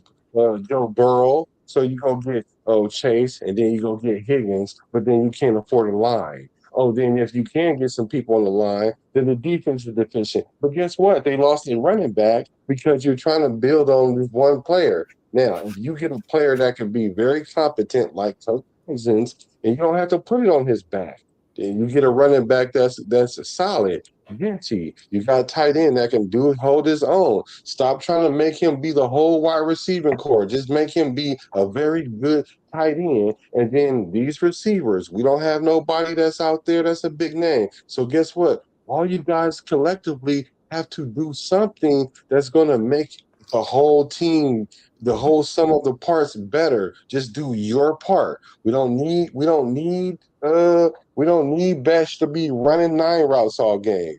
We just need you to get the 3rd down. You're 3rd and Besh now. That's all it is. Like, we just need you to do that. So if we can get players to play their role, then we'll be fine. There is no savior. There is none. This doesn't work that way no more in today's NFL. Even Sean McVay wanted Cousins. I disagree. That quarterback, franchise quarterback comes in and changes everything if you pick the right one. I mean, just look what it did for Washington. Look what it did for the New England Patriots. Look what it's done for the Chicago Bears. What did it do for Washington? They missed the playoffs last year. Yeah, but they went to the NFC Championship. Yeah, their quarterback got hurt. After that, what happened? Yeah, okay, he got hurt. This is a good point. If anyone's the savior, it's the coach. It's Kubiak. That's a good point. Those are good points. Absolutely. Man, thanks, man. Appreciate it, man. You have a good one. Much now we just need the players. Appreciate you, man. Thank you, guys. Thank you for showing up for sure. Hit the like button on the way out, you guys, so it can hit the algorithm. Too. I got to jump off here. So yeah, I appreciate you guys. We're gonna end the show. I thank you guys for coming. So what I'm gonna do though is I'm gonna have each person bring their own question. Bring their own question to ask the panel and debate it. Who's your daddy? I got a question right quick now. Do you think Jamarcus Russell is a bust? Do I think he's a bust? You think he's a bust? Unfortunately, he was a great player. Unfortunately, that was a joke. Yeah, I know, but I'm just trying to. I don't want to call him a bust because I think the franchise kind of let him down. But I mean, in the big scheme of things, you would have to call him a bust, unfortunately. Well, if you come in training camp weighing 400 pounds, yeah, I don't think he took it seriously in the first place. So, yeah. And then for somebody that big, he sure didn't break tackles. You know what I mean? Well, I just hope Mendoza's not a bust. Yeah, that's PTSD. I hope he's not neither. I mean, because there's a lot of things that won't have to be. That's why I'm glad they sit down and wait, let them learn. I'm gonna say wait, like I said, I don't want to wait the whole not the whole year, but if that's what it takes, then that's what it takes. I don't want to see him come in there and it's like get thrown in the fire and boom. Because a lot of quarterbacks that go in the fire right away don't have success. The following year they do, because he had mentioned Peyton Manning. Yeah, okay, but yeah, just give him time. He might play halfway through the season. We don't know yet. We have to wait and see.